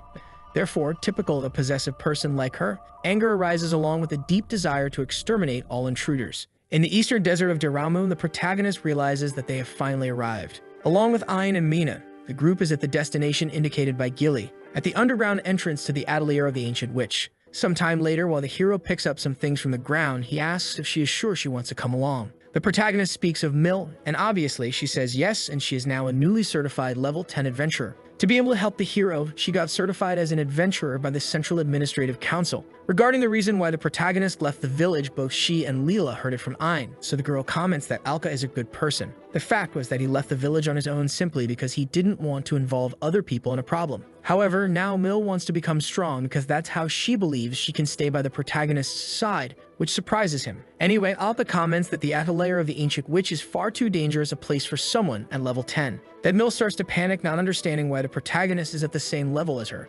Inevitably, the hero mentions his absorption ability, but the girl states that she also has an epic ability. Therefore, just like him, she needs to gain experience to level up. And to gain experience, she needs to take on dangerous missions, which the boy understands might be true. But anyway, Mill deeply believes that if she ends up in danger, she will be protected. So the hero simply decides to stop opposing her decision. Interrupting the two's conversation, Ein asks if the protagonist is ready and receives a positive answer. Thus, the group, now consisting of 4 adventurers, will set off on this mission. In a deeper region of the Atelier of the Ancient Witch, the first layer can be seen. Mena, at level 120, notices by the magical density that this is definitely not a normal place, and the same is felt by Ein, so he comments that Alka needs to recover his level before the owner of this power appears. With the group's current strength, if a level 300 monster appears, it will be exterminated in an instant. Honestly, Ein was counting on the chance of finding monsters along the way up to here. However, after the battle with the Cursed One, most of the wild monsters in the area fled. Anyway, at this moment, the first enemy of this underground space appears.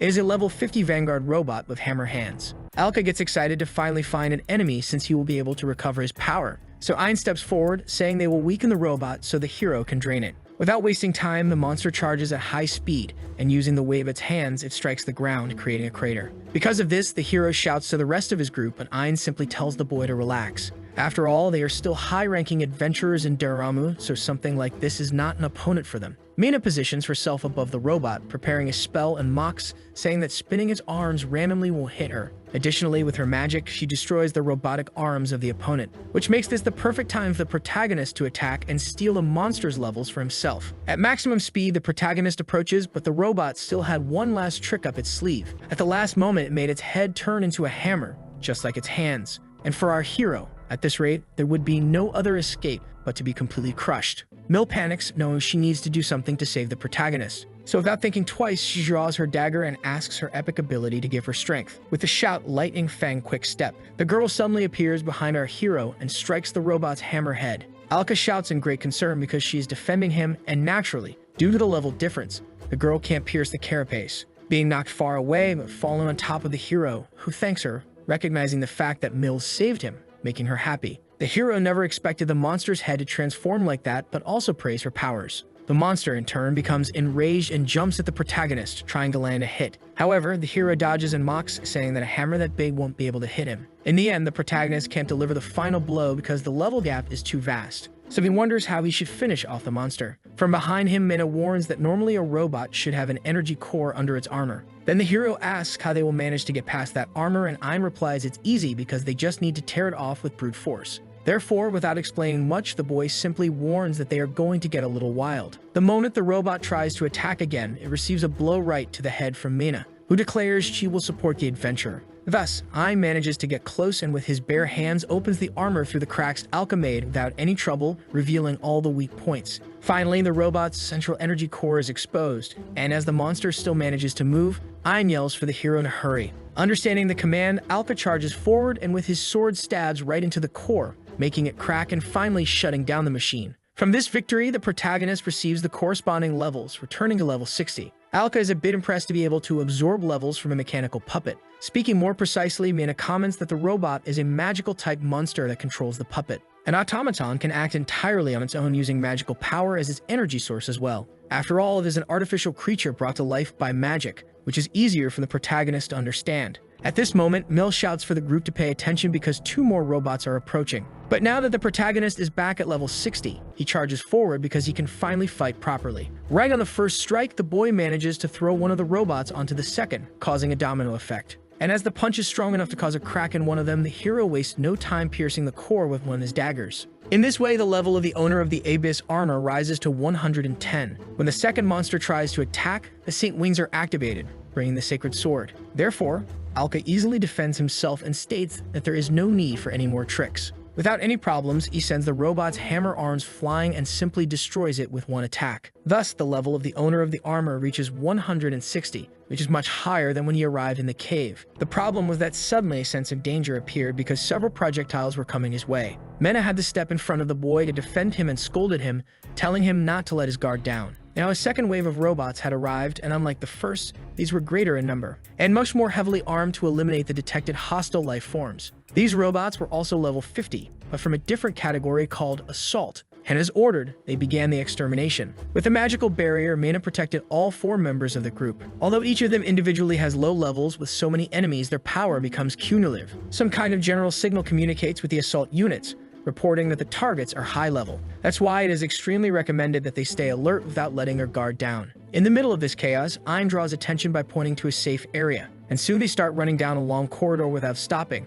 not even looking back. However, due to the level difference, Milk gets tired before the other adventurers. And because of that, noticing the enemies approaching, the protagonist steps forward so the girl can keep running. Thus, facing his enemies, Alka begins weapon conversion, and with his 2 strongest blades, he starts deflecting the projectiles fired in his direction, not only sending them back, but also cutting several that come close. Alka draws the attention of all the robots and confidently asks if they really believe they can defeat him just because they have the numerical advantage. This irritates whoever is behind the manipulation of the automatons, so one of them opens its abdominal region. To the hero's surprise, because a huge energy cannon is revealed from inside. Little by little, an enormous amount of power begins to be concentrated in the core, and even without expecting this, the hero remains hopeful because the moment the beam fires, He manages to dodge, making it in another area, though he has to put a lot of effort. Then another energy blast almost hits Alka, who hides behind a pillar. Inevitably, all the hiding spots begin to be destroyed just ahead. The group decides to stop running because of what they saw at the next gate. Obviously, when the protagonist catches up to them,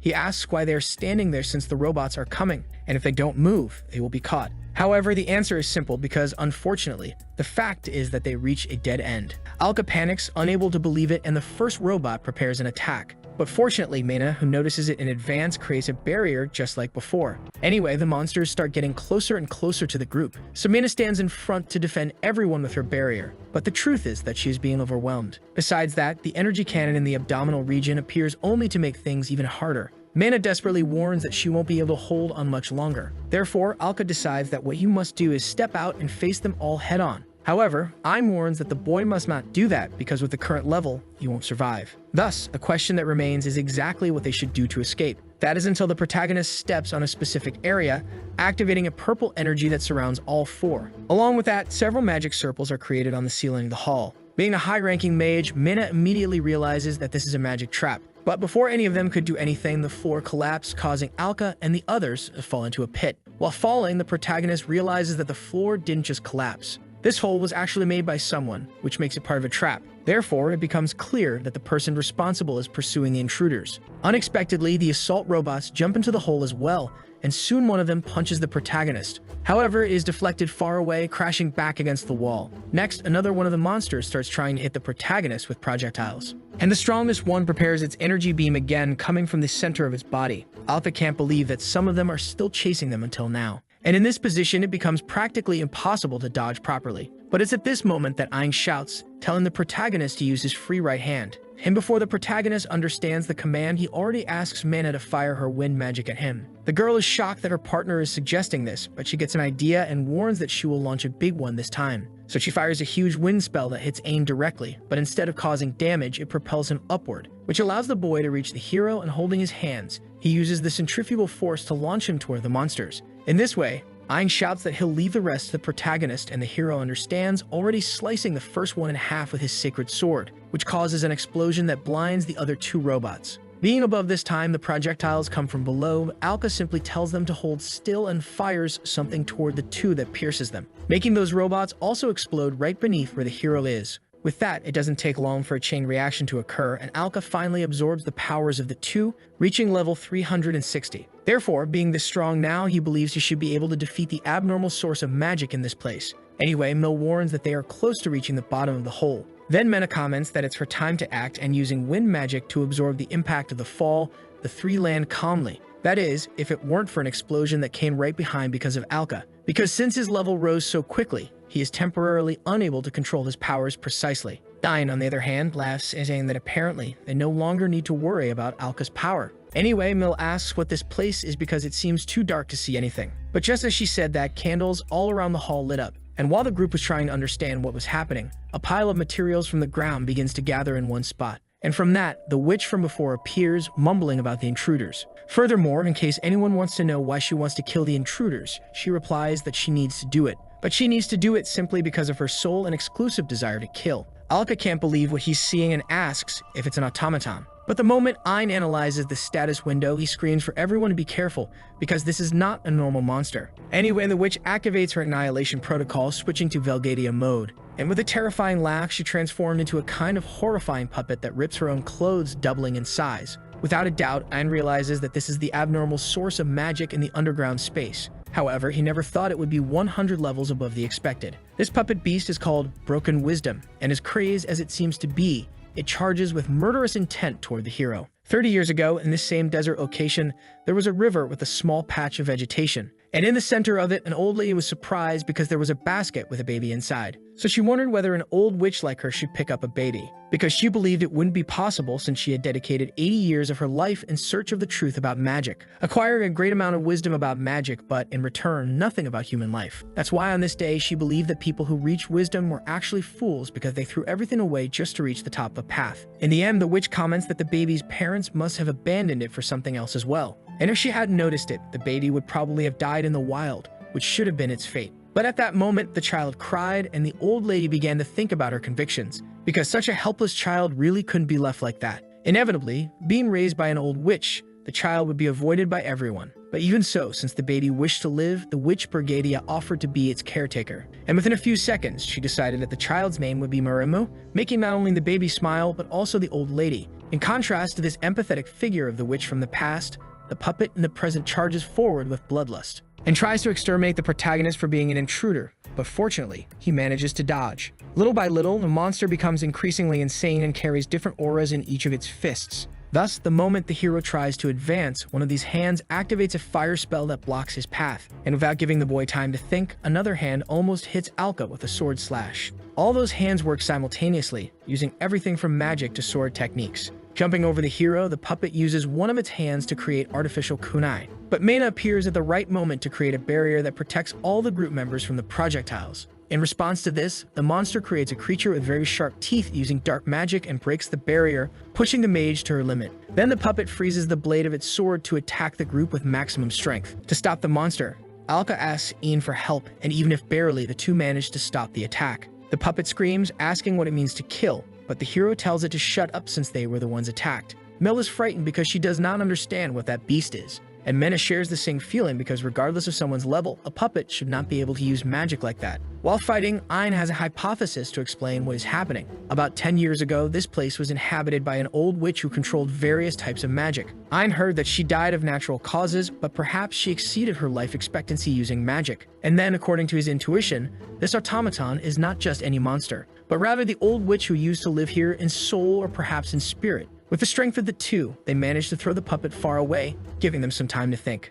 Alka asks if the old witch was really that fierce, but Ein replies that no, because back then the residents seemed scared of her. However, there were never any reports of direct harm to anyone. At this moment, the robot starts feeling agonizing pain with a widespread electric short circuit. Then Ein comments that the body of the automaton, into which the soul was transferred, seems to be breaking. In this case, it would be the perfect time to act, but suddenly dozens of ice walls appear, and the robot uses these walls to move at high speed until it gets close enough to Ein for the boy to take back what he said earlier. 18 years ago in the old witch's workshop during the night, the library was empty, but a house deep in the forest was not. Because there, Maremu was building a robot under the supervision of the witch. Of all things, Brigadia shows herself impressed by the girl's interest in these strange things. But to the girl, this was something logical since with normal magical abilities, she could not defeat the master. Still, Brigadia assured her that if Maremu acquired knowledge, one day she could reach the same level as her. However, the girl found Brigadia's path boring, and that was why she decided to specialize in automans.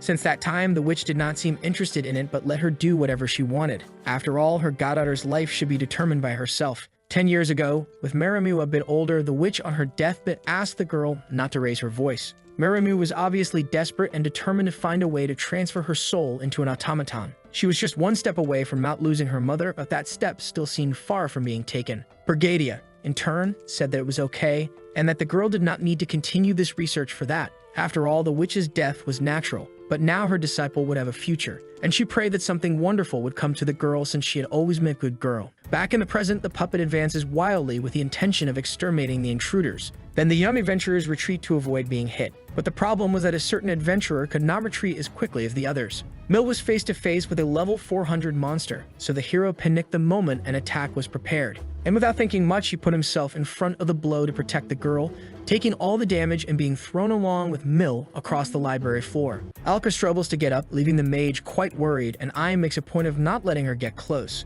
But that was not enough, and as expected, when she approached one of the ice barriers, she received a surprise blow from inside it that hit her directly. Mana flies with the impact, causing great concern in Ain, but now he doesn't have time for that. After all, he becomes the last target for the puppet monster, receiving several new attack attempts every time he dodges. The frequency of the assaults is quite intense, but the monster just swings its arms in a disordered manner. Therefore, the boy believes he can find some way to avoid them, but suddenly a kick comes his way. And since he wasn't expecting that, he is also hit directly, being thrown against a bookshelf. At this pace, the hero who is injured on the ground knows that they will all be eliminated. Therefore, he gets up willing to fight again, which catches the monster's attention. Thus, the two charge at each other, screaming from the strong emotions provoked by the battle. This time, Alcott is the first to manage an attack, but he notices something terrifying about the beast. The puppet created an immense energy and didn't stop even after taking damage. However, for some reason, instead of aiming at the protagonist, it strikes the ground around itself, targeting its own body. A huge blaze then rises around the puppet's body, and from there it emerges with clear damage. but it only serves to intimidate Alka, who realizes that the monster doesn't care what happens to its own body, since even while melting from the heat, it keeps advancing like a mindless beast. Faced with this madness, the hero realizes that disordered attacks won't work, so he needs to pierce the beast directly in its energy core. But about that, he still doesn't know how he's going to do it. While burning, the monster charges at the boy with multiple punches, and even though the monster is so clumsy, it becomes difficult to get close. Besides, at this moment, more of those automatons from before that were chasing the group appear. However, since they are focused on the protagonist, Alka thinks this is a great opportunity because he was already in need of levels. Thus, with just one move, he defeats all the robots that appeared and absorbs their levels, now reaching level 560. In this way, with a determined look, Alka asks the Abyss armor to find an epic skill that limits the enemy's movements. And so the research is completed, offering the skill Crown's Bind, capable of restraining a single weaker target using black spears for a cost of 150. Once again, the monster prepares to attack, but this time the hero activates the skill. And even though the beast is advancing at high speed, since its level is 400 and Alka's is now 410, he declares that the powerful must be crowned while the weak bow before the presence of the king. Alka shouts Crown's Bind, giving the order for the puppet to stop. And then those black spears emerge from the ground in large numbers, piercing the robot's body until all it can do is scream. 10 years ago, Meremu had completed her final project, and now all that was left was to transfer the master's soul, because she had not yet found a way to do that. But the idea that came was to make it happen using the forbidden technique taught by the witch. And for the girl, even if she was in an automaton body, it would be enough as long as she was alive. Unfortunately, she could no longer stay there either, but all that mattered was that the preparations for the activation of the technique were complete. Thus, when the master's life ended, her soul would automatically be transferred to the automaton. And in this way, the girl said her farewell, saying that even if she was consumed by evil, she hoped that at least the master would find happiness. Back in the present, with screams of anger and despair, the monster tries to move, which inevitably causes its own body to begin being destroyed. However, it had already been proven before that the beast didn't care about itself, and for that reason, it managed to break free from the imprisonment. In this case, the hero summons his skill again, but now watches every reaction of the puppet very carefully. Since that monster does not give up and once again tries to escape, the protagonist needs to reinforce the Crown's Bind again. But meanwhile, all the time, the puppet insists that it needs to exterminate the invader. Because of this, the hero asks why it is so determined to kill them. And for some reason, this question finally makes the robot reflect on whether killing is really its true purpose, until it comes to the conclusion that it is not, but the feeling of losing control inside the puppet is greater than it can handle. Therefore, to the hero's surprise, it destroys some of its own arms in order to free itself, and then charges forward once more, completely crazed, to destroy any form of life that appears in front of it. In this case, the hero sees no other choice but to activate his skill one last time, now piercing the robot's chest. And so finally, the witch's soul remembers that its true purpose was actually just to protect the place where that child would one day return. In any case, now Alka destroys the puppet with a powerful strike, making it fall to its knees. But even in its last moment of life, what remains of the witch's spirit calls out the name of Meremu. Somehow, the protagonist realizes that he has defeated it, but suddenly his attention is drawn to a glowing orb that comes out of the robot's body. That's why the hero wonders what that is, and as quickly as it appears, it flies towards a half-open door. It was a hidden gate that not even Alka had seen before, so he decided to take a look. But first of all, the level absorption skill activated, making all the power of that destroyed machine be transferred to the protagonist's body. This current strength was something Alka had never felt before. However, not everything was just celebration, because the moment the boy's current level was confirmed as 810, he felt a pain that knocked him to the ground. The pain was intense and was probably because of this rapid level absorption. At the same time as he screamed in pain, the protagonist radiated energy more powerful than anything until now. Absorbing such a vast amount of levels all at once caused severe damage to the body and mind of the armor's owner. Therefore, the system suggested the emergency feature called Storage and began waiting for the owner's intention to activate it. But since he wasn't responding, this feature called Storage couldn't be activated. At least that's what should have happened, but the system decided to make an exception this time. And so it temporarily activated an authority to enable the storage, which was then created with a command from the Abyss armor itself. All that power in the protagonist's body brought him to the brink of madness. However, with that command from the system, 400 levels were ordered to enter the storage. This happened with a simple command from the system, making all that power be removed from the center of our hero and taken to a dimensional space inside the armor. After that, Alka falls to the ground, and when he regains consciousness, he asks if it was the armor that saved him, which is answered that after confirming the owner's intention, the new function was activated. And since our hero was almost unconscious, he believes the armor's words. Anyway, Alka asks what this storage actually is. Then it is explained that it is a feature where one can store levels and withdraw them whenever desired. This time, the storage kept 400 levels, which prevented the hero's powers from going out of control. Therefore, now instead of immediately absorbing the levels, the boy can deposit them in the storage. This way, if he uses the feature wisely, he won't stand out in the city. In any case, if a level increases too much, things can get out of control just like what happened now. But it is estimated that this is due to the sudden increase, so by getting used to it, the berserk effect can be avoided. Faced with this, Alka comments that maybe he should train to get used to higher levels. At that moment, the sound of fast footsteps is heard, and soon the entire group comes running to see if the protagonist is okay. Mill is the most worried because she heard a terrible scream. But the hero says he's fine, and more than that, he's happy since everyone there is safe, which is enough for them to celebrate. By the way, the protagonist mentions that when he defeated the automaton of the old witch, a light similar to a human soul appeared from the wreckage. And about what happened to it afterward, he says that the light disappeared behind the door right ahead. A bit scared, Mel asks if they should check what's happening, and Mena answers yes, because if that light was the soul of the old witch, the danger might not be over yet. Therefore, the four adventurers set off to uncover the mystery behind the door, and as the strongest in the group, the protagonist places himself in front to open it. However, the sight that everyone finds is that of a sunny place with beautiful vegetation,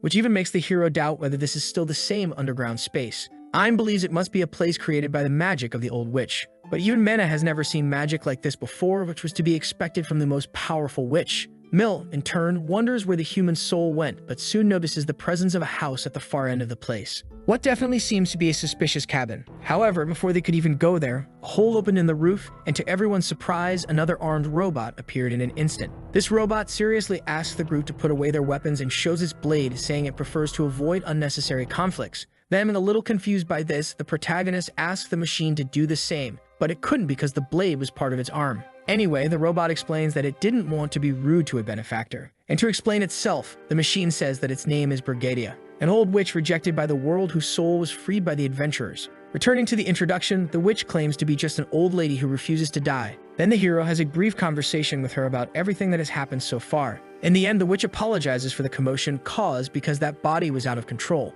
In this case, Mel becomes curious about how this current avatar appeared. Then it is said that it was a prototype automaton, an experimental model, and had been in the warehouse all this time. But apparently, when it was defeated by the hero, another forbidden spell was activated, to the surprise of Mina and the protagonist. About this, it is explained that the name is Forbidden Magic of the 100 rejected by the witch. This is a general term for powerful magic that in the normal magical world would never be practiced. Therefore, the protagonist asks if this magic is really active, and unfortunately, the robot confirms that it is. To be more specific, what was activated was Forbidden Spell number 95, which grants peace to a soul without a body. With this forbidden spell, even if the witch's soul dies inside the workshop, it will automatically find another usable body. Mena, in turn, notices that Brigadia doesn't seem to like surviving with this forbidden magic. Then she asks why the witch simply doesn't undo the spell, but it is said that this is not possible. After all, this forbidden spell can never be undone by a third party. And to explain the misunderstanding that is unfolding, she states that she would never have used such magic in the first place.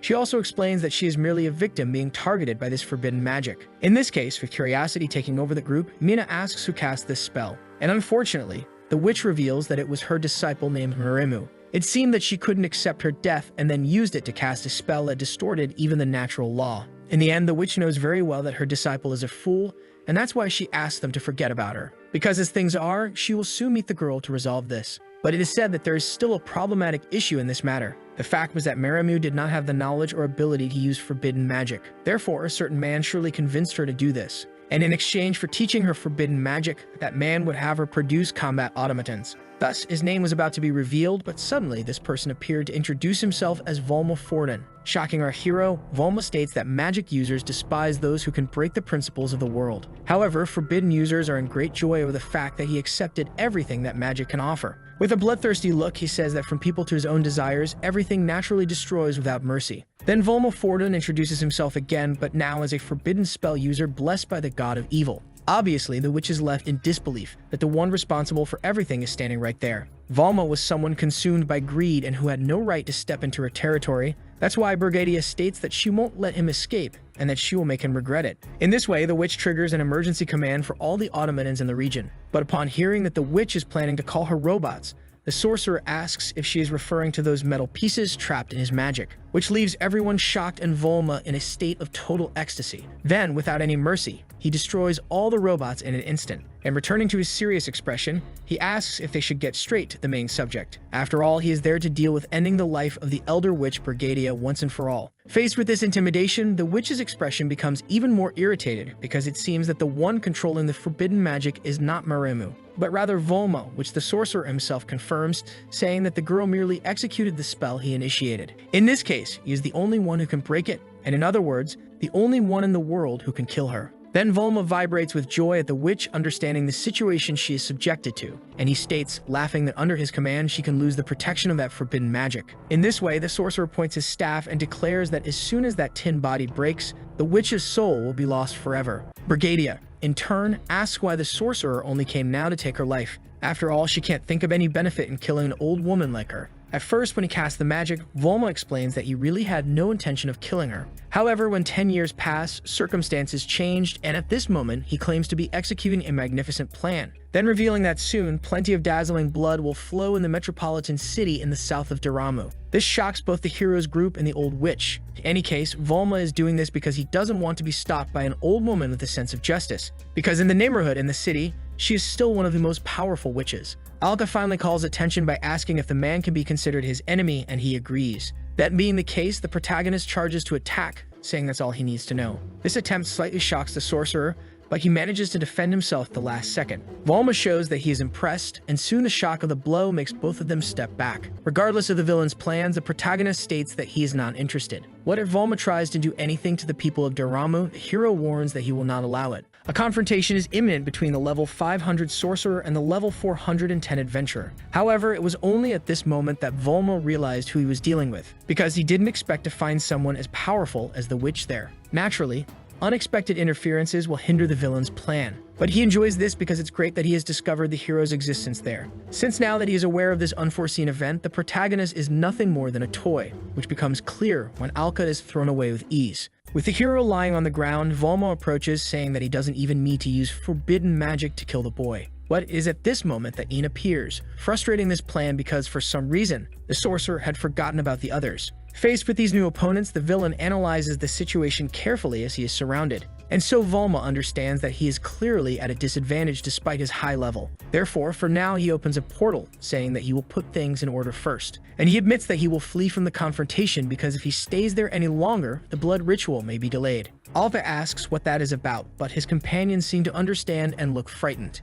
In any case, Volma warns that if the boy truly wants to protect Daramu, he should return home quickly, because it is only a matter of time before his subordinates start chaos in the place. In the administrative city in the south of Daramu, like on any other sunny day, people walk around freely. For anyone observing from the outside, it really is a place that conveys a charming peace. However, from the top of one of the buildings, Volma was watching the daily life of the citizens, and he stated that it was a pity because that peace would come to an end today. As soon as a blue-haired boy said goodbye to his friends, he walked into an alley, and consumed by evil energy, he began the first part of the blood ritual, which made Volma laugh to the point of almost hallucinating. Right after the first, several other points of light started appearing around the city. Each location was managed by a subordinate of the sorcerer, with the order to kill everyone. Thus, suddenly, an explosion occurs, and the goal of all this was nothing less than to manifest the evil god on Earth. At this moment, a certain bond that was wrapped around the soul of the old witch broke along with part of her core. Therefore, she felt great pain, falling to her knees and worrying our hero. But she also said not to worry because Volma had already tampered with her curse. So if her body breaks again, she will no longer be able to escape death. In any case, the witch knows that this is normal, and besides that, the effect of the curse is limited within her workshop. In her previous body, there was a carefully recorded command that prohibited her from leaving.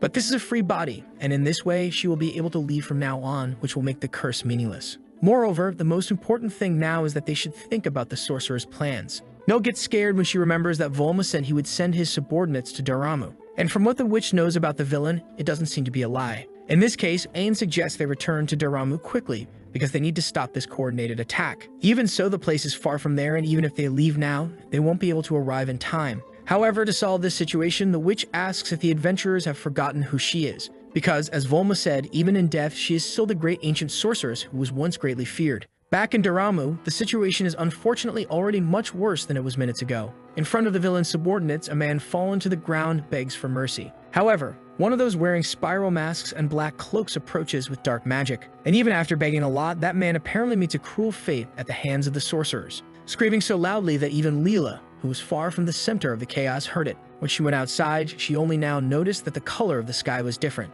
But unfortunately, being curious was her biggest mistake, because one of the evil mages appeared, and saying he had found another sacrifice, he began chanting a spell, making the girl cry until she lost her life, because the agony she would feel would play an important role in the manifestation of the evil god. Luckily for the girl, right at that moment, the protagonist appears with a punch that destroys the sorcerer's mask, throwing him against a wall. Alka yells at Leela upon seeing that a spell is approaching, but Mana appeared at the right moment to block it. Even though it's forbidden magic if the person using it is weak, the girl says it won't be that big of a problem. So in front of everyone around, Leela thanks them from the bottom of her heart, making the hero happy that they arrived in time. The witch, in turn, comments that they were right to be worried about Volma. After all, if they had killed her in her atelier, none of them would have been able to get there with teleportation magic. Thus, the hero gives thanks, but the robot simply asks them to skip the formalities. After all, with everything they've been through so far, they can already be considered companions. During this entire disaster, it was common to attack unarmed citizens in an inhumane way. Therefore, Gilly appeared saying that you would never ignore something like this, and without wasting time, cut down 3 of the sorcerer's subordinates, staving that person who previously seemed cornered, which made the citizens seek refuge in the city's guild. So far, the enemies the old man had defeated were between levels 80 and 100, but he knew that with this amount of power, it would be impossible to create such chaos. Therefore, the one responsible appeared, clapping his hands, saying it was expected from the leader of the Sword of Salvation, which obviously made Gilly furious like never before when he realized this was the mastermind behind the attack. But as always, Volma simply feels pleasure in witnessing others' anger. Anyway, he confirms the old man's thoughts, saying that he is the leader of the blood ritual. And since the guild leader seems not to understand, Volma explains that inflicting as much pain as possible on humans and killing them, as well as bringing all the lamentations and curses to flow within the bodies, is his goal, because by using an immense amount of blood, it will be possible to summon the forbidden magic that manifests the evil god. Therefore, this is what the blood ritual truly means. Since they're there, the old man asks if it was him who ordered the appearance of the cursed monster as well. But about that, the sorcerer needs to think carefully to remember. For him, it had just been a secondary summoning to test the city's strength. But with a smile, he thanks the old man because now he knows there is no one there stronger than him.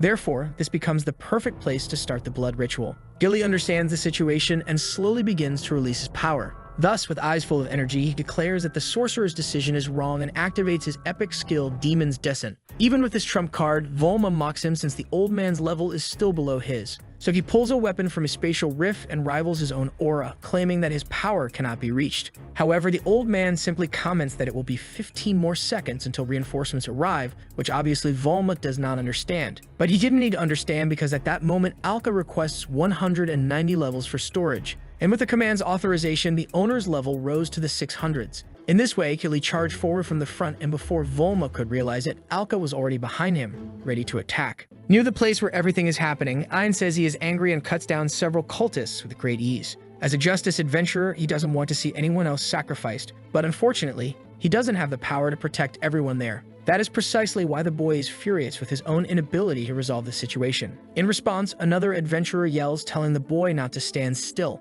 This is Bill, and in case Ein has the same desire as him, the bald man states that there is no other choice but to fight non-stop to become stronger, which Ein inevitably agrees with, wearing a sincere smile. Thus, the two join forces, each protecting the other's back. And agreeing that the bald man is absolutely right, the adventurers do their part against the sorcerers. Sometime later, Bill asks what happened to that guy in the black armor. Then Ein replies with a hopeful expression that the boy is fighting somewhere far beyond the reach of the two of them at the moment. Back to the protagonist's fight with Volma, the sorcerer is surprised because his stronger than expected attack arrives. And with a shout, our hero signals the old man in the rear, who understands that it is his moment. He doesn't think twice before using his demonic black flash ability, but instead of feeling cornered, Volma opens a wide smile. Then he gives a command that activates Forbidden Technique number 74, ordering it to spread his life to become a guiding function. This command brings all of his subordinates to where he is, and suddenly they begin to emit a powerful aura, which makes Gilly step back and leaves our hero surprised, not understanding what is happening. Without mystery, the sorcerer reveals that this is a forbidden technique that uses the life of devotees as a sacrifice to block any attack. In the end, losing subordinates is obviously bad, but to Volma, being weak is synonymous with being disposable.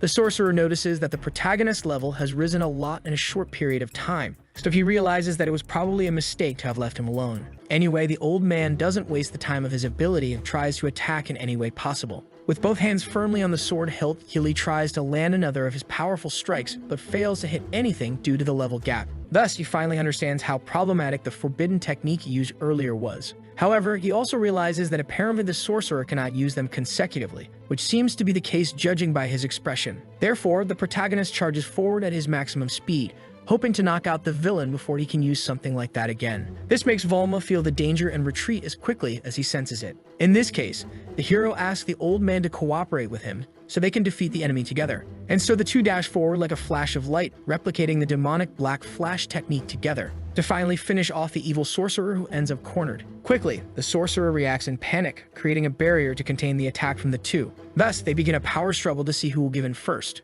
whether it will be the barrier or the strength of the adventurers. But soon a small crack appears, and right after it, the entire barrier breaks, injuring even Volma with the shards, who not only falls to the ground from the impact but also crashes into buildings as he is dragged along the ground. Finally, the sorcerer bleeds in this battle and shows that he is quite wounded. However, his personality makes him laugh since he enjoys blood in any circumstance. Anyway, the hero points his sword at the villain and together with Gilly, warns that as long as they are there, Volma will not be able to do anything else. Once again, the sorcerer cannot hold back his uncontrollable laughter. After all, he meticulously prepared until now, but never expected to be stopped by these irregularities. In particular, Volma admitted that he greatly underestimated the abilities of the adventurers, but regardless of that, there still wasn't enough blood. And since he could no longer take the lives of the citizens due to his condition, Volma decided to move on to Plan B, a plan that was not perfect and required gathering the rest of his subordinates, much to the adventurers' surprise. However, Volma does this because he has no other choice but to collect the blood in another way. With eyes exuding magic, Volma chants another forbidden technique,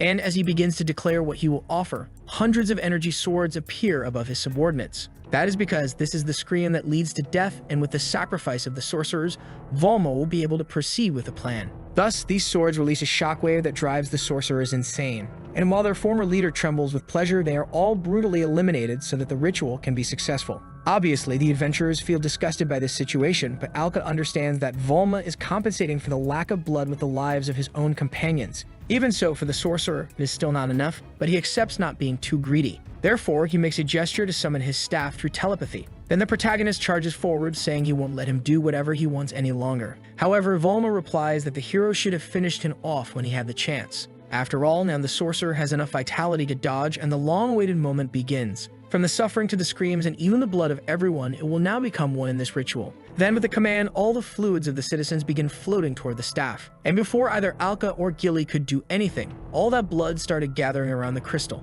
which made Volma even more excited about the progress of his plan. Once again, he laughed and removed his cloak with enthusiasm, offering his own blood for the manifestation of the summoning. After all, if it could be useful now, then all his wounds would not be in vain. With that, a light blossomed inside the staff's crystal, and like a flower, it projected outward, generating an unimaginable amount of energy. This stone was something Volma had been searching for a long time, and as a result of all this chaos, its name was Crystal of Sad Blood. With such power in hand, the sorcerer declares that he has no more use for this city, and threatens that he will return to the altar to activate the largest forbidden technique ever performed in history, to then finally bring back the evil god that will descend to Earth. Alpa charges with all of his strength, and their swords clash in a heated confrontation. The hero yells furiously, questioning what Volma plans to do by summoning this god. Then the sorcerer responds that when it is summoned through a forbidden technique, the god becomes obligated to serve the summoner. In other words, the immense power of the divine being will belong entirely to him. With nothing more to say, Volma retreats, warning that he will withdraw for now. And so, as the protagonist collapses to the ground, the sorcerer gets farther and farther away. However, before leaving, due to the determined look in the hero's eyes, he warns that the hero is free to pursue him. But he also makes it clear that if he chooses to do so, he will understand the reason for this warning. Anyway, with a snap of his fingers, Volma practically disappears. Alka thinks he won't forget this, but the sorcerer had already escaped, and by the fate of the light, the old man believed that the place where Volma was heading would indeed be suitable for a large-scale forbidden technique. Therefore, without wasting time, the old man informs the protagonist that he has identified the enemy's fortress, much to the hero's surprise. It's quickly revealed that it is in the far western desert of Daramu, in a sacred cemetery used to consecrate ancestral spirits. But currently this place is abandoned and is called the Mausoleum of the Palms. Gilly admits that they couldn't defeat the evil sorcerer on their own. Therefore, he would like to immediately form a pursuit force. However, the old man knows that leaving this solely to the Sword of Salvation Guild will be impossible. After all, the protagonist's current level is 500, which far exceeds the human limit of 250. In this case, with the hero's current power against Volma, who seems to be in the 600s, Gilly comments that he wouldn't stand a chance if they fought together. Therefore, the old man asks if the protagonist has completed the extermination request, to which Alka responds yes. From now on, Gilly announces that he will approve the establishment of the boys' guild. And with that, you should be able to receive broad support from the Central Management Council. Additionally, the old man swears that the Sword of Salvation will fight alongside him with everything they have. And even if the sorcerer's subordinates block the path, they will cut them into pieces to clear the way for Alka, who will be responsible for defeating the leader. In this way, the protagonist receives all the commands and accepts them immediately. By the way, the old man asks if the hero has already decided on a name for the guild, and apparently the protagonist wasn't thinking about that despite it being something very basic. At the moment, Alka says that nothing comes to mind, so the old man asks to make a suggestion. To explain the name he is going to choose, Gilly states that Alka is their beacon of hope, and he comments that probably the boys' companions have already seen the glow of hope in the hero in black armor. But not only the current companions, but also those who will join in the future. Therefore, with all the context given so far, the name the old man decided for the new guild was Black Star Hope. Somewhere far away, Maramu reflects while sitting with a lantern lit, and when she looks forward,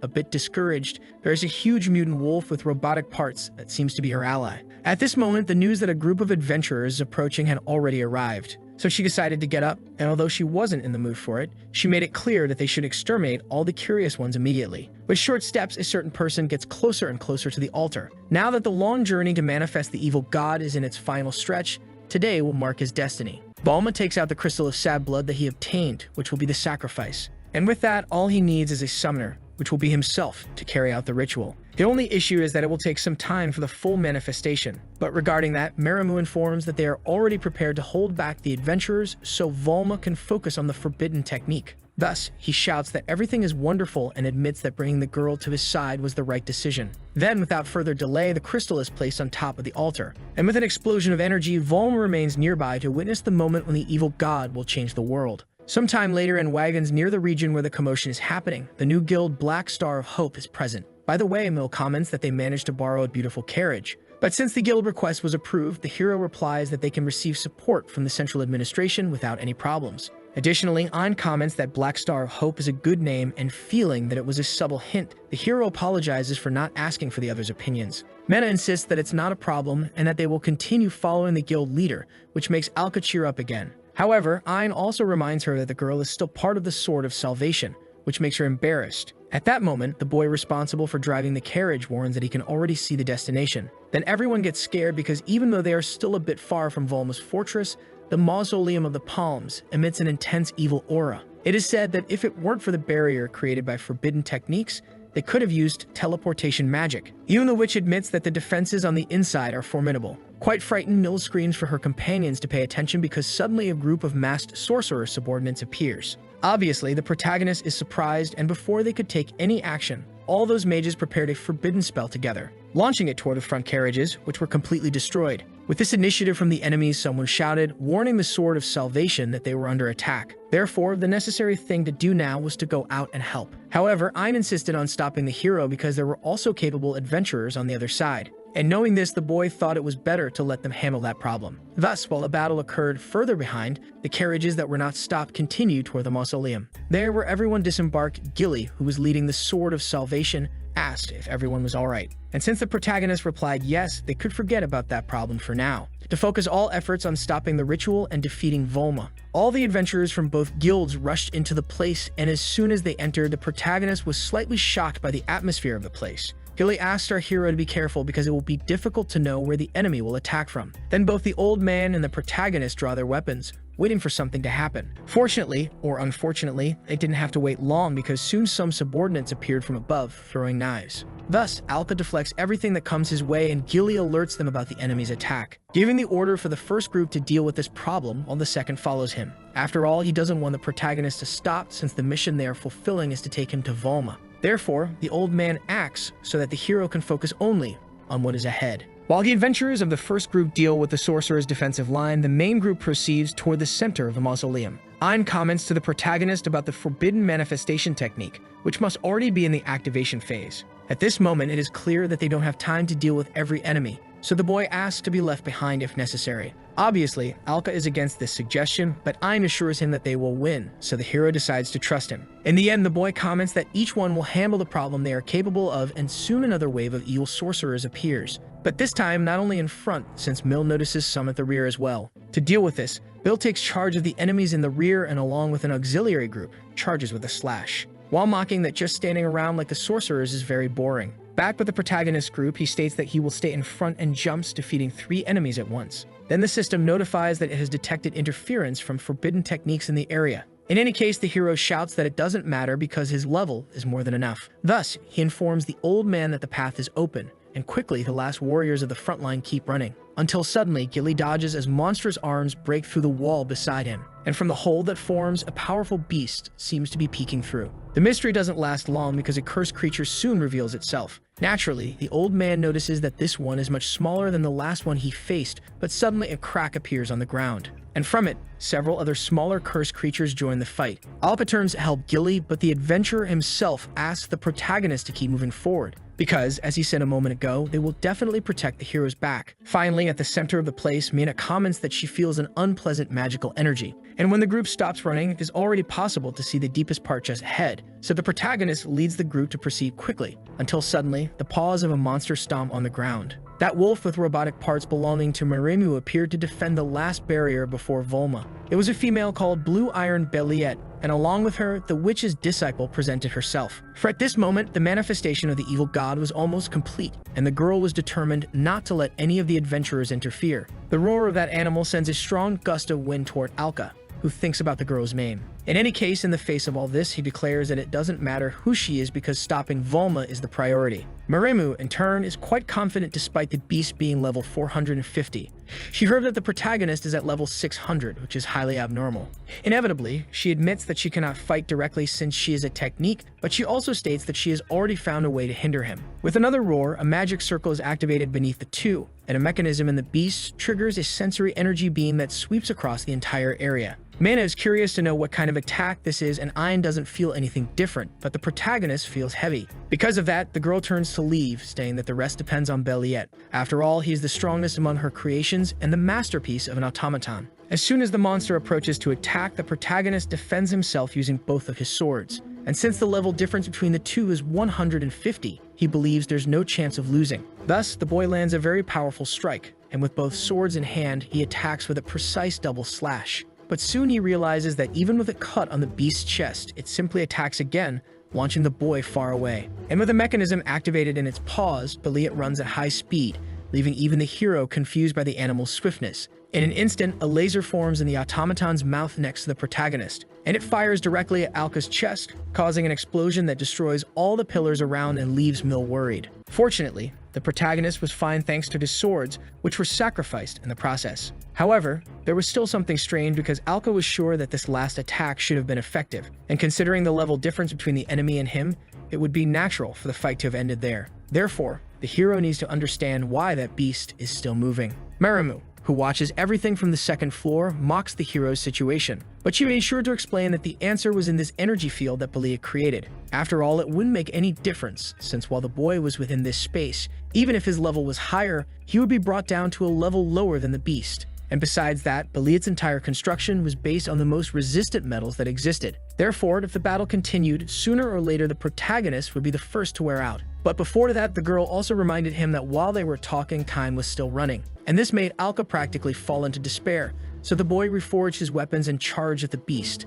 Belliette is a level 450 monster, and the hero is the only one capable of fighting her there. However, if he continued fighting like this, it would definitely be too late. In any case, the beast attacked with full force once again, and in this critical situation, Alka would have to think of something to get out of this mess. At that moment, the witch's automaton appeared at the best possible time with a kick that sent that monster flying. And even though it was something quite difficult, Brigadia asked to be in charge of handling this situation, which left Maremu speechless, but the witch added that the hero had something more important to do. Obviously, Alka is surprised that Brigadia managed to send Belliette flying so easily. Then the witch informed him that she forced herself a bit to gain the necessary power to fight against this wolf. In any case, she stated that the hero only needed to know what she had already said. And the moment Alka tried to question it, he turned around and was surprised because all he saw were the determined looks of his companions. And faced with something like that, Ein didn't even need to finish his sentence because the protagonist said they should do whatever was possible. Ein then felt proud that the hero remembered what he had said, and so Alka ran off to defeat Volma with the expectations of his companions,